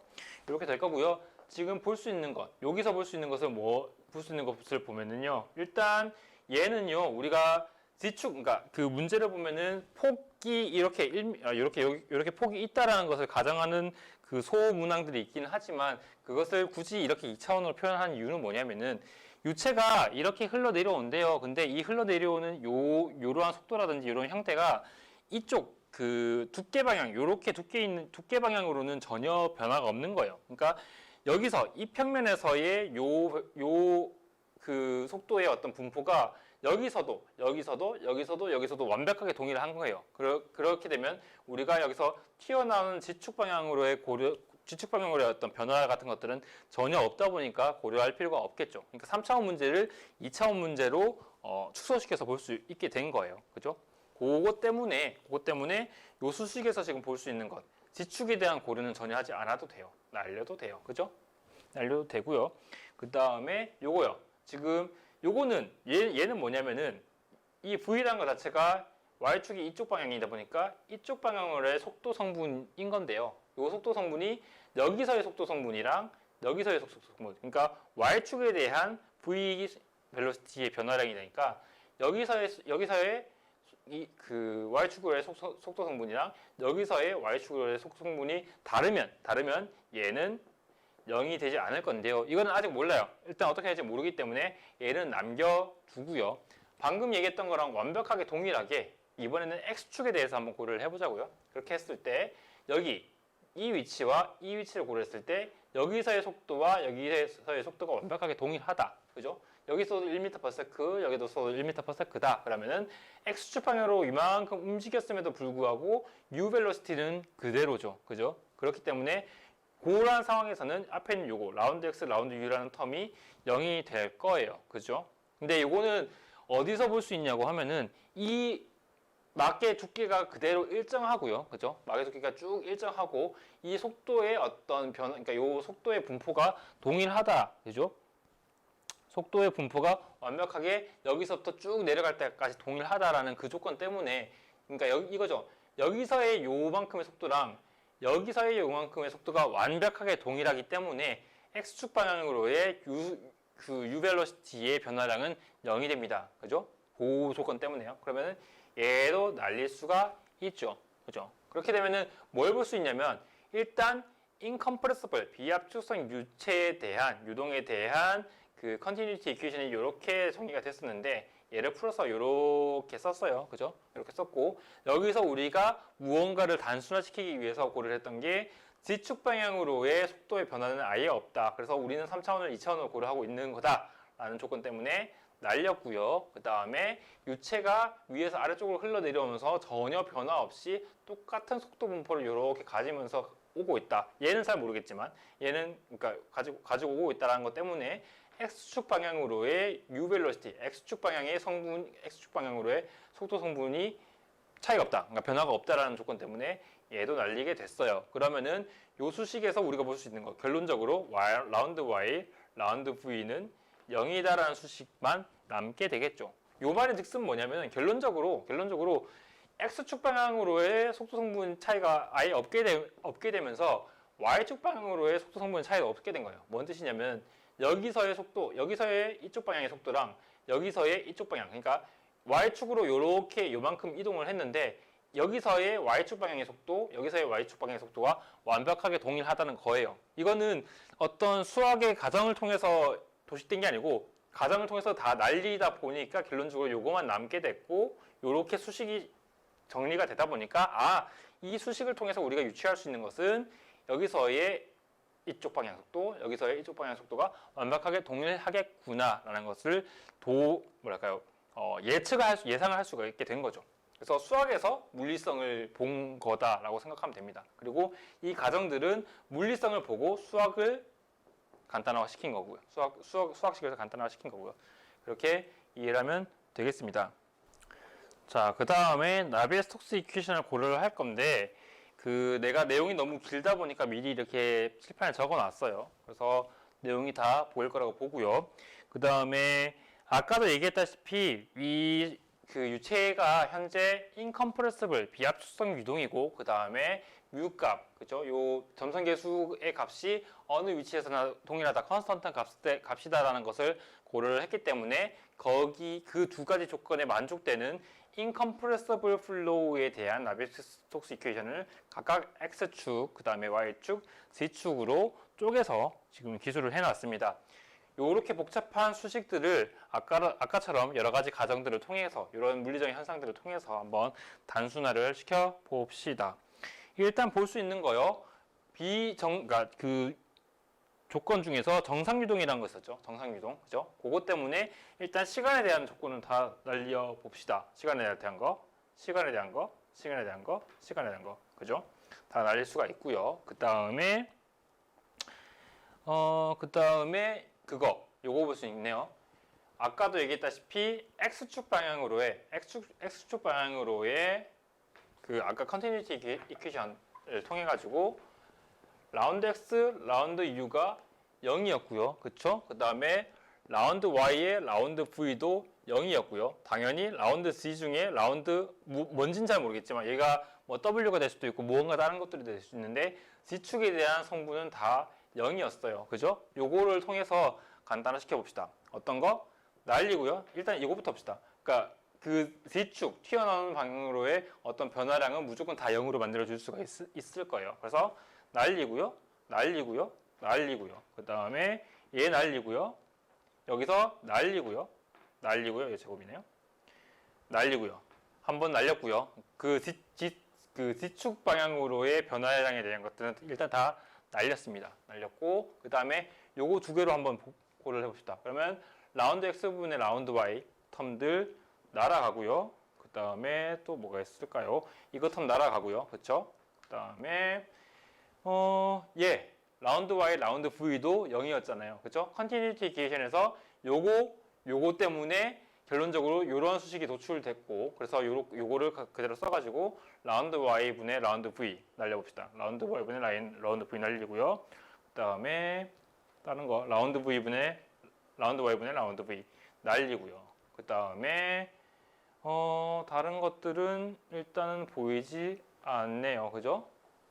자, 그리고 우리가 한 가지를 더 고려를 해야 되는데 지금 책에 보면은 이 텀 같은 것들이 날라가 있어요. 이걸 어떻게 날리는지에 대해서 고려를 해야 되는데 그거를 위해서 이 수식을 한번 다시 가져와 볼게요.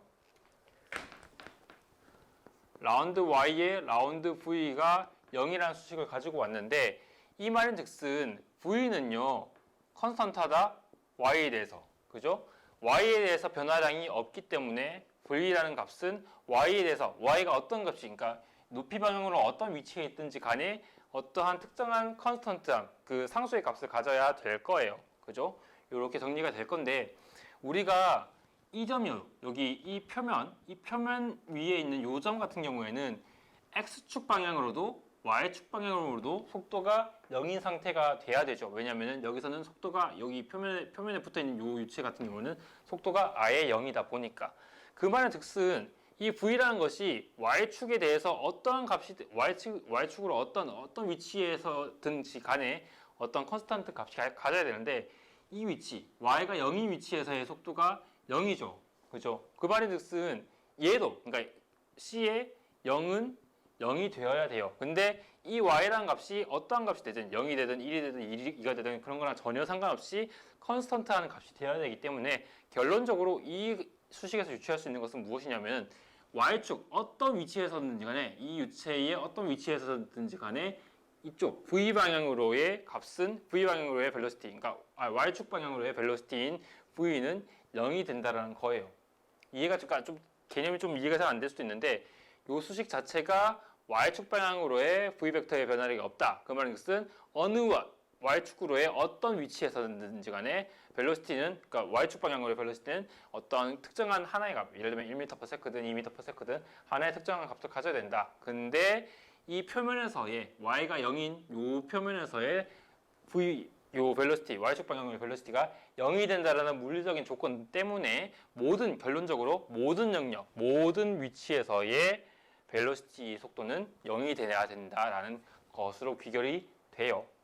요것 때문에 날릴 수 있는 것. 일단 V가 모든 영역에 대해서 V가 0이잖아요. 날릴 수 있는 것 날라가고요.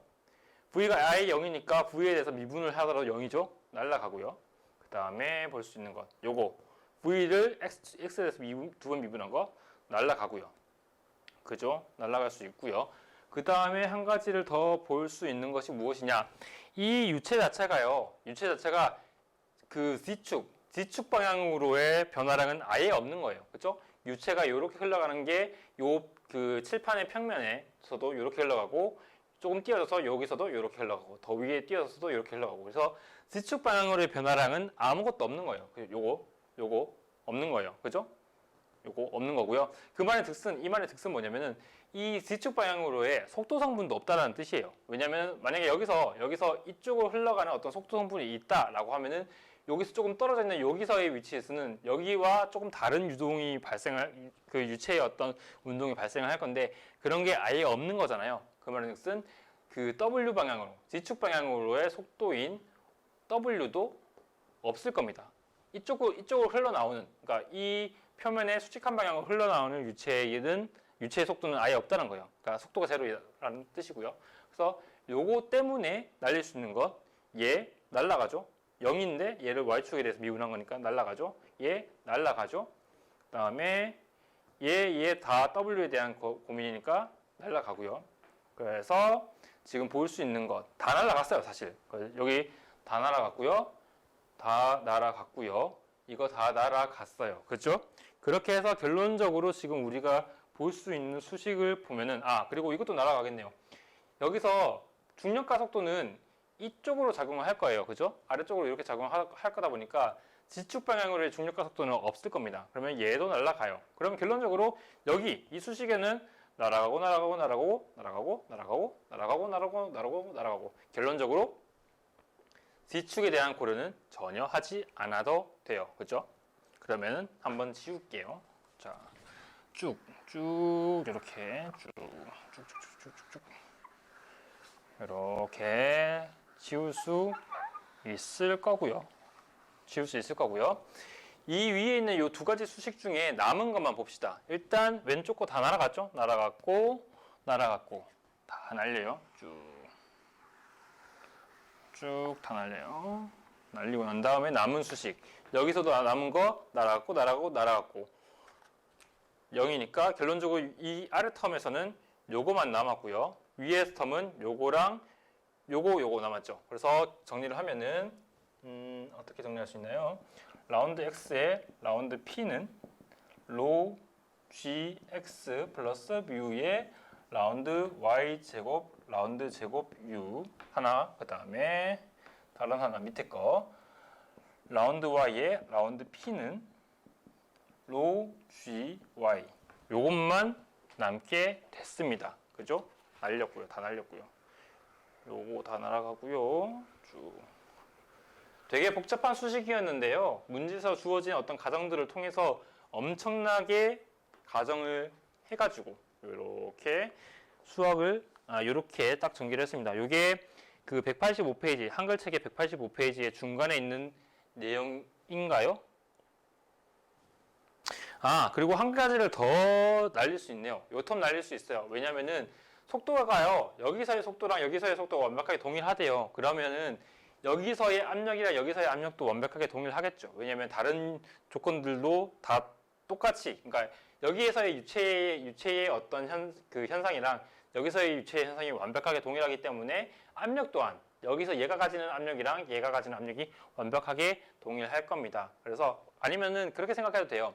그 학생들이 아마 베르누이의 정리를 배웠을 건데 속도가 동일하면 압력도 동일하겠죠. 그죠? 이거 P1 플러스 2분의 1 로 V1 제곱은 P2 플러스 2분의 1 로 V2 제곱 2V2 이렇게 될 거고, 만약에 뭐 그게 인컴프레시블이다 그러면은 얘가 그냥 이렇게 없어질 거고요. 그래서 속도가 동일하면 압력도 동일할 겁니다. 이렇게 이해를 해도 돼요. 어쨌건 그래서 X축 방향으로 흘러가는 이쪽으로 흘러가는 유체의 압력이 완벽하게 여기와 여기가 동일할 거기 때문에 X축 방향으로의 압력의 변화량도 날아갈 수 있을 거예요. 그러면은 더 간단해지죠. 요거 0이고요. 0이고요. 밑에 있는 수식은 그냥 요거를 이쪽으로 넘기면은 수식이 되죠.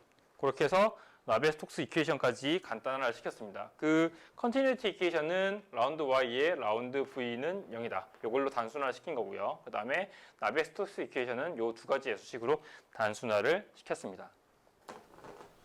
자, 그리고 조금 정리를 해서 이 수식, 첫 번째 있는 이 나베스톡스 수식, 요 수식만 먼저 고민을 해 봅시다. 그렇게 했을 때 u라는 거 있죠. 여기 있는 u, 분자에 있는 요 u가 원래는 펑션 x, y, z, t, 그죠? x, y, z축에 대한 그 독립변수 가지고 있고 시간에 대한 독립변수도 가지고 있었어요. 근데 정상 상태이기 때문에 시간에 따라서 변하지 않는다고 해서 날렸고요. 그 다음에 z축으로 변화량이 없다라고 해서 z 날렸고요. 그 다음에 x축으로 u 벨로시티가 여기서도 완벽하게 동일하다라는 것들 때문에 x축에 대한 변화도 날렸어요. 그러면 u라는 벨로시티, x축 방향의 벨로시티는 단순히 y에 대한 독립변수만 가지게 될 겁니다. 그러면은 여기 라운드 y 제곱, 라운드 제곱 u라는 것이 라운드라고 표현된 게 파셜, 그러니까 편미분이라는 것이었고 편미분을 표현하는 이유가 여러 개의 독립변수 중에 y축에 대한 미분이다라는 것 때문에 편미분이라는 걸 썼는데 지금 그 독립변수 자체가 다 날아가고 y에 대한 것만 있기 때문에 라운드 y가 아니라 얘는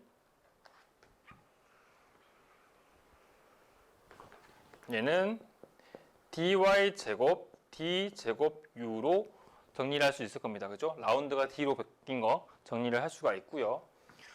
그래서 이렇게 일단은 정리를 해놓고 그 다음에 gx라는 것을 한번 고민을 해봅시다. 일단 g라는 것, 그래비티라는 것은 이쪽 방향으로 작용하는 힘이잖아요. 얘가 g인데 이 성분 중에 x축 방향, 그러니까 요 성분을 x축 방향이랑 그 다음에 y축 방향으로 쪼개보자는 겁니다. 이렇게 설명하면 되겠네요. 이게 g인데 얘를 x축 얘랑 평행하게 요런 방향이랑 그 다음에 요러한 방향, 그죠? 요게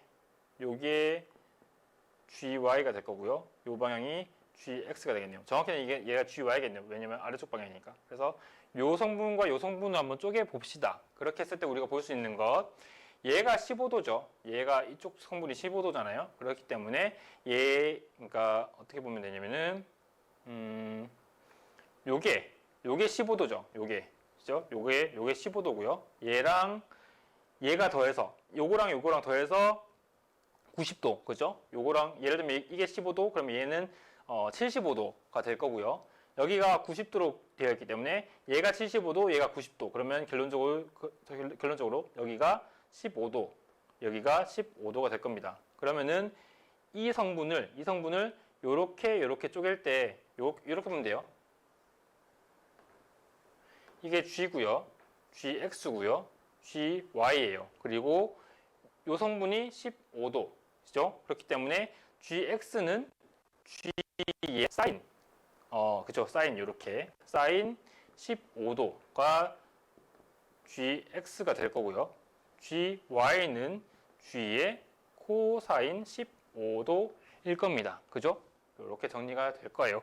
그래서 그 수학 거기를 보면은 그냥 여기서는 15도를 내가 지금 집어넣었는데 이거 안 하고 그냥 세타로 이거 15도 말고 세타로 가정을 하면은 사인 세타 그 다음에 코사인 세타로 정리가 될 겁니다. 그래서 이 GX는 로의 G 코사인 사인이죠. 사인 세타는 세타는 dy 제곱의 d 제곱 u로 정리가 될 거예요. 그죠? 이렇게 정리가 된 거고요. 그 다음에 미안해요. 지금 이 앞에 뭐가 붙어 있냐면 그 뮤텀이 이렇게 들어가 있네요. 뮤가 들어와 있고요. 그 다음에 뮤 값을 아래쪽으로 내려서 요거는 뮤라는 거는 점성 계수를 뜻하는 거고 얘가 상수인 개념이죠. 그래서 얘를 나눠 가지고 이렇게 만들어 줬어요. 그리고 얘를 어떻게 할 거냐? 지금 u라는 x축 방향의 벨로시티를 y로 두 번 미분한 게 이러한 수식이래요. 그러면은 u라는 것을 어떻게 구할 수 있느냐? 이 수식을 y에 대해서 두 번 적분하면 되겠죠. 요거. 그래서 적분을 해봅시다. 일단 한 번 적분하면 어떻게 되냐면은 dy의 du는 뮤의 로 g 사인 세타의 y 플러스 c1. c1이라는 것은 적분 상수를 뜻하는 것이고요. 그래서 이렇게 정리가 될 거고 얘를 한 번 더 적분을 해봅시다. y에 대해서 적분하면 결론적으로 u는 y에 대한 함수인데 어떻게 적분이 되냐?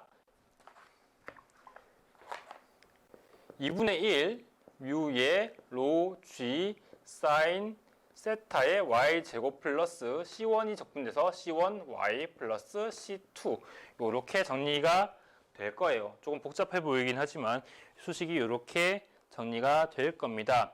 그리고 난 다음에 이 C1이랑 C2라는 것을 정해 놓으면 어떤 특정한 값으로 이 두 개의 값이 정해지면 명확하게 U라는 벨로시티, 그러니까 X축 방향의 벨로시티를 이렇게 정의할 수 있습니다. 라고 얘기할 수 있겠죠. 그래서 이 두 개를 정리를 할 건데 할 수 있는 것 하나는 뭐냐면은 여기 요 물체의 표면에서의 U 벨로시티는 0이어야 된다. 그러니까 Y가 0인 상태에서의 U는 0이 되어야 되잖아요. 그래서 U 0, 그러니까 Y가 0인 위치에서의 값은 여기 Y가 0이 되고요. 그 다음에 C1Y에서 이 Y가 0이 됐기 때문에 C2만 남게 되고 얘가 0이 돼야 됩니다. 그죠? 그래서 얘 날라갈 거고요. 그리고 다음에 볼 수 있는 거는 한 가지가 어디 있냐면은 방금까지 여기 요 수식에서 C2를 날렸던 거는 여기 물체 표면에서의 개념을 보았던 거고 이번에는 여기 액체의 표면에서 봅시다. 액체의 표면에서는 타우, 전단력 또는 프릭션, 그 마찰력이 0이라는 것을 고려할 수가 있는데 이 마찰력 또는 전단력이라는 것 자체가 어떤 물체의 표면이랑 비벼지는 성질이잖아요. 그런데 여기서는 물체의 표면이 아예 없고 그냥 이렇게 자유롭게 이렇게 흘러가는 어떤 유동이다 보니까 마치 뭐랄까요 바다의 그 수표면 이렇게 흘러가는 수표면이랑 동일하게 그렇게 흘러가는 유동이다 보니까 여기서의 전단력은 0이라고 고려할 수가 있을 거예요. 근데 이 전단력이라는 것 자체가 뮤의 라운드 y의 라운드 u인 그 정의로 그러니까 이런 정리를 쓸 수가 있고요. 그 다음에 얘가 0이라는 것 자체가 라운드 y 라운드 u가 0이다 라고 고려할 수가 있겠죠. 그죠? 요거를 고려할 수가 있을 겁니다. 어디에서? 이 표면은 액체의 표면에서 여기서만 요거를 정리할 수가 있을 겁니다. 요거 어디서 볼 수 있냐면 라운드 y, 라운드 u가 어디 있냐면 여기 dy, du 있죠. 그래서 요 수식을 한번 쓸 겁니다. 그래서 h, 그러니까 y가 h인, 여기가 y가 0이고요. 요만큼 올라가서 여기가 y가 h인 위치인데 y에 h를 집어넣었을 때 dy, du는 0이 돼야 돼요. 그래서 여기다가 h를 집어넣으면은 뮤에 로 g 사인 세타 h 플러스 c1이 0이 돼야 된대요. 그죠? 그렇게 볼 수가 있고요. 근데 내가 지금 그 문제를 풀다 보니까 조금 그 내가 틀렸던 부분이 뭐냐면은 여기에 요거 더하기 요게 0이 돼야 되기 때문에 그 요거를 정리한 게 요 부분이고요. 그래서 여기를 정리한 게 요 부분인데 여기에 마이너스가 이렇게 붙어야 돼요. 여기에 마이너스 붙어야 되고요. 여기도 여기 마이너스 붙이든지 여기에 마이너스 붙이든지 나는 여기에 마이너스를 붙여볼게요. 여기 마이너스를 붙여야 되고요. 여기에 마이너스 붙여야 됩니다. 그렇게 보면은 이렇게 정리가 되겠죠. 이렇게. 그러면은 결론적으로 C1은 요걸로 정리할 수 있을 겁니다. C2는 0이고요. C1은 이렇게 정리가 될 수 있을 겁니다. 그게 한글책 186페이지의 위쪽에 있는 부분이고요. 그래서 결론적으로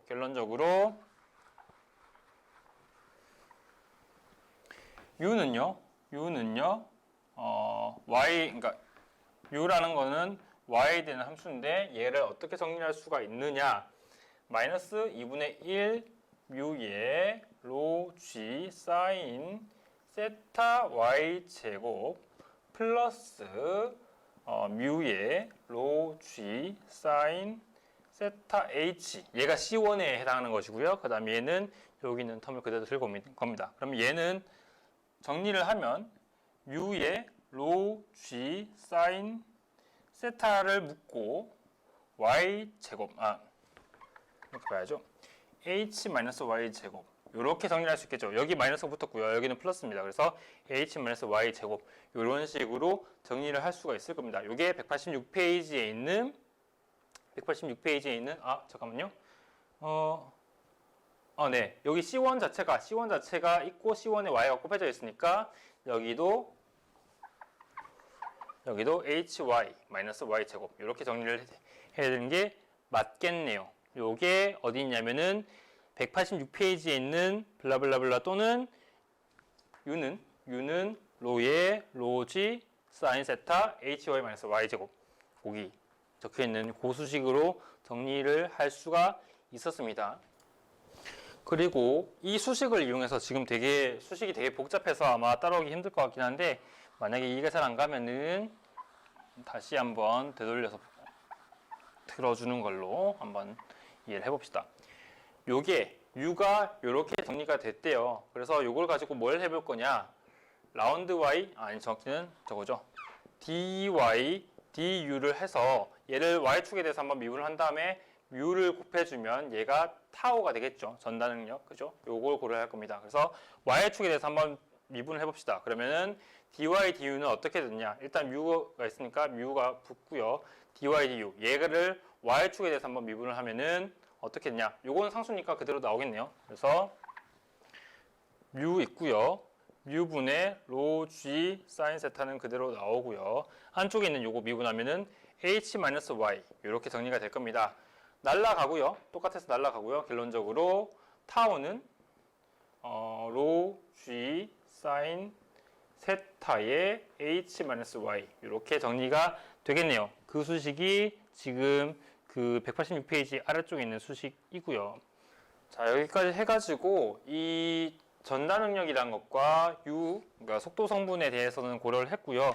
지금 문제 보면은 그 찾는 자료, 그 예제 5.9 찾는 자료 쪽 보면은 A는 지금 해결됐고요, 아까. 그 다음에 속도 분포 정리했고요. 그 다음에 전달 능력 분포 아까 정리를 했죠. 그 다음에 우리가 봐야 되는 게 최적 유량이라는 거를 고려를 해야 돼요. 최적 유량 Q라는 것. 그리고 Q가 보통 요 평면, 그러니까 이쪽 어떠한 요런 3차원의 평면이 있을 때 요 평면을 지나는 속도 성분이 다 동일하다. 예를 들면 여기도 다 1m/s로 동일하다 그랬을 경우에는 그 속도의 면적을 곱한 요것이 최적 유량이 되겠죠. 요거를 고려할 건데 요거 고려하고 그 다음에 평균 유동 속도 고려하고 그 다음에 단위 폭당 최적 유량으로 표시되는 막 두께, 요 막 두께 고려하고요. 그 다음에 최종적으로 특정한 값 15도씨 경사폭, 그다음에 1m의 폭, 그다음에 수막이 1mm일 때의 체중 유량을 실제 값을 집어넣어서 계산하면 되겠습니다. 그래서 아까도 얘기했다시피 이쪽 방향으로의 속도 성분이 다 동일하다 그러면은 이렇게 정리를 하면 되는데, 문제는 y축, 그러니까 정확히는 x축 방향의 속도 성분이 y에 대해서 변하고 있는 이러한 그 속도 분포를 가지고 있기 때문에 이렇게 단순히 할 수는 없고, 여기서부터 이까지 적분을 하는 식으로 정리를 해야 될 겁니다. 자, 그래서 Q를 계산을 할 건데, Q를 인테그랄, 그러니까 적분을 할 건데, 어디서부터 어디까지 적분을 할 거냐? 여기서부터 여기까지 적분을 할 겁니다. 그래서 Q는 0에서부터 H까지, 여기가 Y가 0이고요. 여기가 Y가 H니까 0에서부터 H까지 적분을 할 거고, 속도 성분 V에 해당되는 게 U고요. 그렇죠? 여기 V에 해당되는 게 U 성분이고요. 면적 A에 대한 A에 대해서 고려를 하는 것이, 우리가 면적을 요 높이 곱하기 여기 폭을 우리가 B라고 봤을 때 요 폭에다가 요 높이를 곱하는 거. 그래서 높이를 dy로 보고 폭을 B라고 봐서 이렇게 정리할 수 있을 겁니다. 여기에 얘가 V 성분, 얘가 A 성분인 거예요. 그래서 이렇게 적분을 한번 해 봅시다. 자, 일단 B는요, 요 B는 어차피 컨스턴트이기 때문에 이렇게 바깥으로 튀어나올 수가 있을 거고요.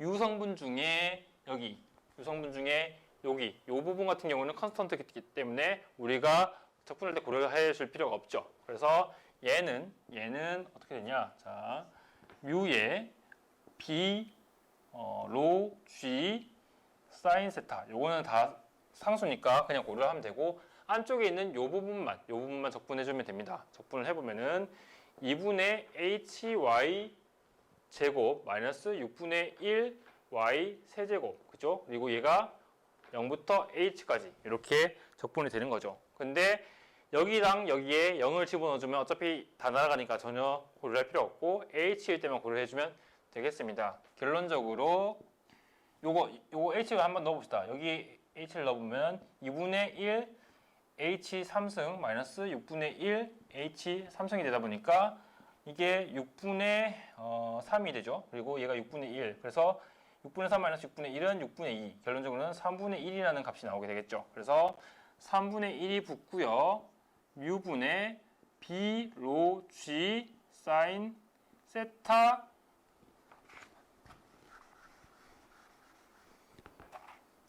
H 3승 이렇게 되겠네요. 체중 유량은 이렇게 정리가 될 겁니다. 이게 책에 있는 내용이랑 같은지 한번 볼게요. 뮤분의 로지 사인 세타 B. 네, 이렇게 정리가 되는 게 맞겠습니다. 이게 최종 유량, 그러니까 요러한 속도로 움직이고 있고, 요러한 폭이 B인 요러한 면적을 지나는 유체의 최종 유량은 이렇게 정리가 될 거겠네요. 그리고요, 평균 유동 속도라는 것 자체가, 얘는요, 요 면적을 지나가는 유동의 최종 유량을 뜻하는 거고, 근데 이 최종 유량이 여기서는 속도가 빠르니까 더 많은 그 유량이 이렇게 내려가는 걸 거고, 여기는 상대적으로 적은 유량이 내려갈 거잖아요. 그래서 y축에 따라서 최종 유량이 점점 달라질 건데, 얘를 평균을 한번 내보자는 거예요. 예, 속도 성분이 이렇게 생긴 거를 마치 그냥 이렇게 동일한 속도 성분을 가지고 이렇게 내려간다고 가정을 했을 때의 그 평균 속도, 요 평균 유동 속도가 어떻게 될 거냐?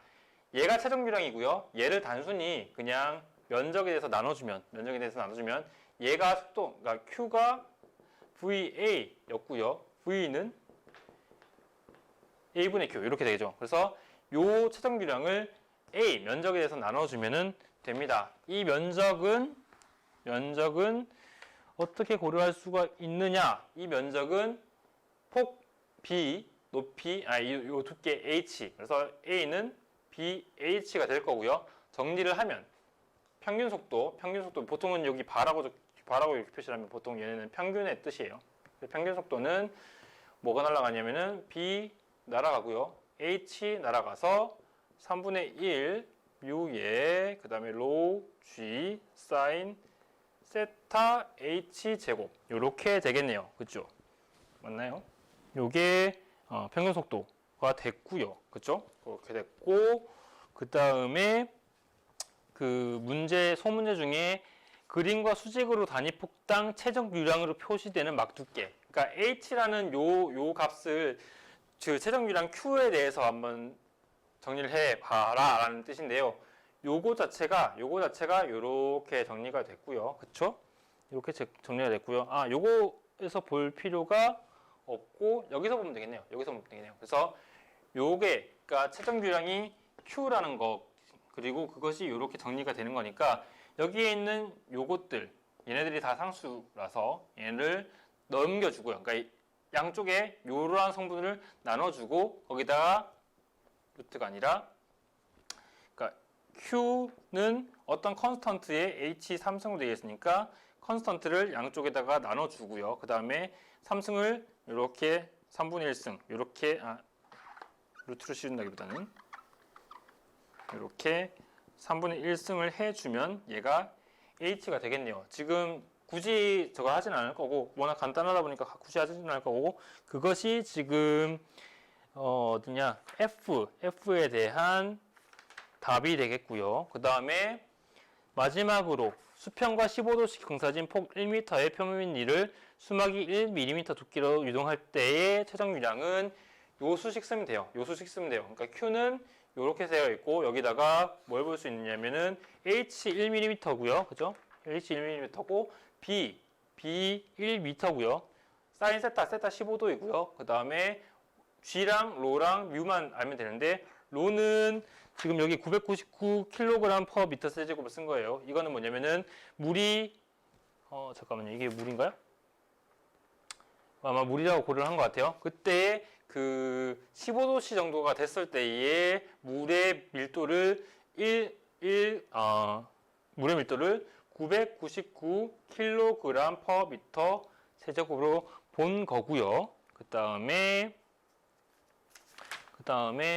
뭐가 들어가냐면은 그 다음에 뮤값을 봤을 때 뮤값이 지금 여기서는 어떤 값을 쓰였죠? 잠깐만요.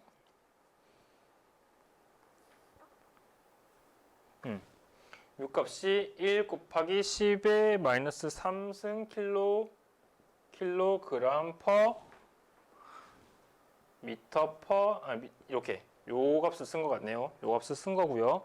그 다음에 마지막에 있는 쓴 거고 H가 0.001 그러니까 1mm 그래서 10의 마이너스 3승 미터를 여기다가 H가 여기다가 집어넣어 준 거고요. 그렇죠? 그래서 요걸 3승을 해준 거고 마지막에 있는 그 1000 미터 세제곱 퍼 L이라고 리터라고 적혀 있는 거는 얘는 그냥 단위 환산을 하기 위해서 한 겁니다. 그렇게 해주면은 그 값을 넣어주면 결론적으로 Q는 0.846 리터 퍼 세크가 나온다고 해요. 그렇게 정리를 했습니다. 근데 지금 예제 자체가 워낙 복잡하고요. 그 다음에 예제에서 요구하는 어떤 내용들이 워낙 많다 보니까 지금까지 설명이 굉장히 장황했을 거예요. 그리고 이 장황하는 내용들 중에서 무언가 이렇게 가정해야 되는 것들도 되게 많았고요. 이 주어진 문제를 통해서 가정해야 되는 것들도 굉장히 많았고 그것을 통해서 뭔가 물리적인 현상들을 고려를 해야 됐었고 또는 물리적인 현상들을 이용해서 뭔가 가정을 만들어내야 되는 어떤 되게 복잡한 문제풀이였어요. 그래서 학생들이 이해가 안 되면은 다시 한번 복습을 해가지고 다시 한번 영상을 돌려보면서 복습을 했으면 좋겠습니다. 근데 이 문제에 대해서 풀 수 있다는 것 자체가 굉장히 학생들 입장에서는 지식의 도약이 돼요. 왜냐하면 이 문제는 아까도 얘기했다시피 그 나비에르스톡스 이퀘이션이라는 것이 굉장히 복잡을 한데 얘를 어떻게 하면 어떻게 좀 간단화를 시키면은 실제 문제 이런 문제에 대해서 적용을 할 수 있겠는가? 나비에르스톡스 이퀘이션이라는 거는 우리가 원래는 손으로 풀 수가 없어요. 근데 그것을 어떻게 가정해서 단순화를 시키면은 이런 식으로 손으로 풀 수 있겠는가를 고민해보는 문제거든요. 그래서 이 문제를 잘 이해를 하면은 이 챕터 5에 대한 내용은 거진 다 이해했다고 봐도 무방할 것 같아요. 그래서 잘 이해가 안 되고 좀 어렵더라도 꼭 이 예제에 대해서는 잘 그러니까 복습을 통해서 이해해 보려는 노력을 해줬으면 좋겠습니다. 챕터 5에 대한 내용은 여기까지 마무리를 짓고 다음 주부터는 챕터 6를 진행하도록 하겠습니다. 그래서 지금까지 챕터 5 되게 내용이 어려웠고 수시 정의도 되게 복잡을 했지만 지금까지 잘 들어줘서 고맙고 다음 주에 보도록 하겠습니다.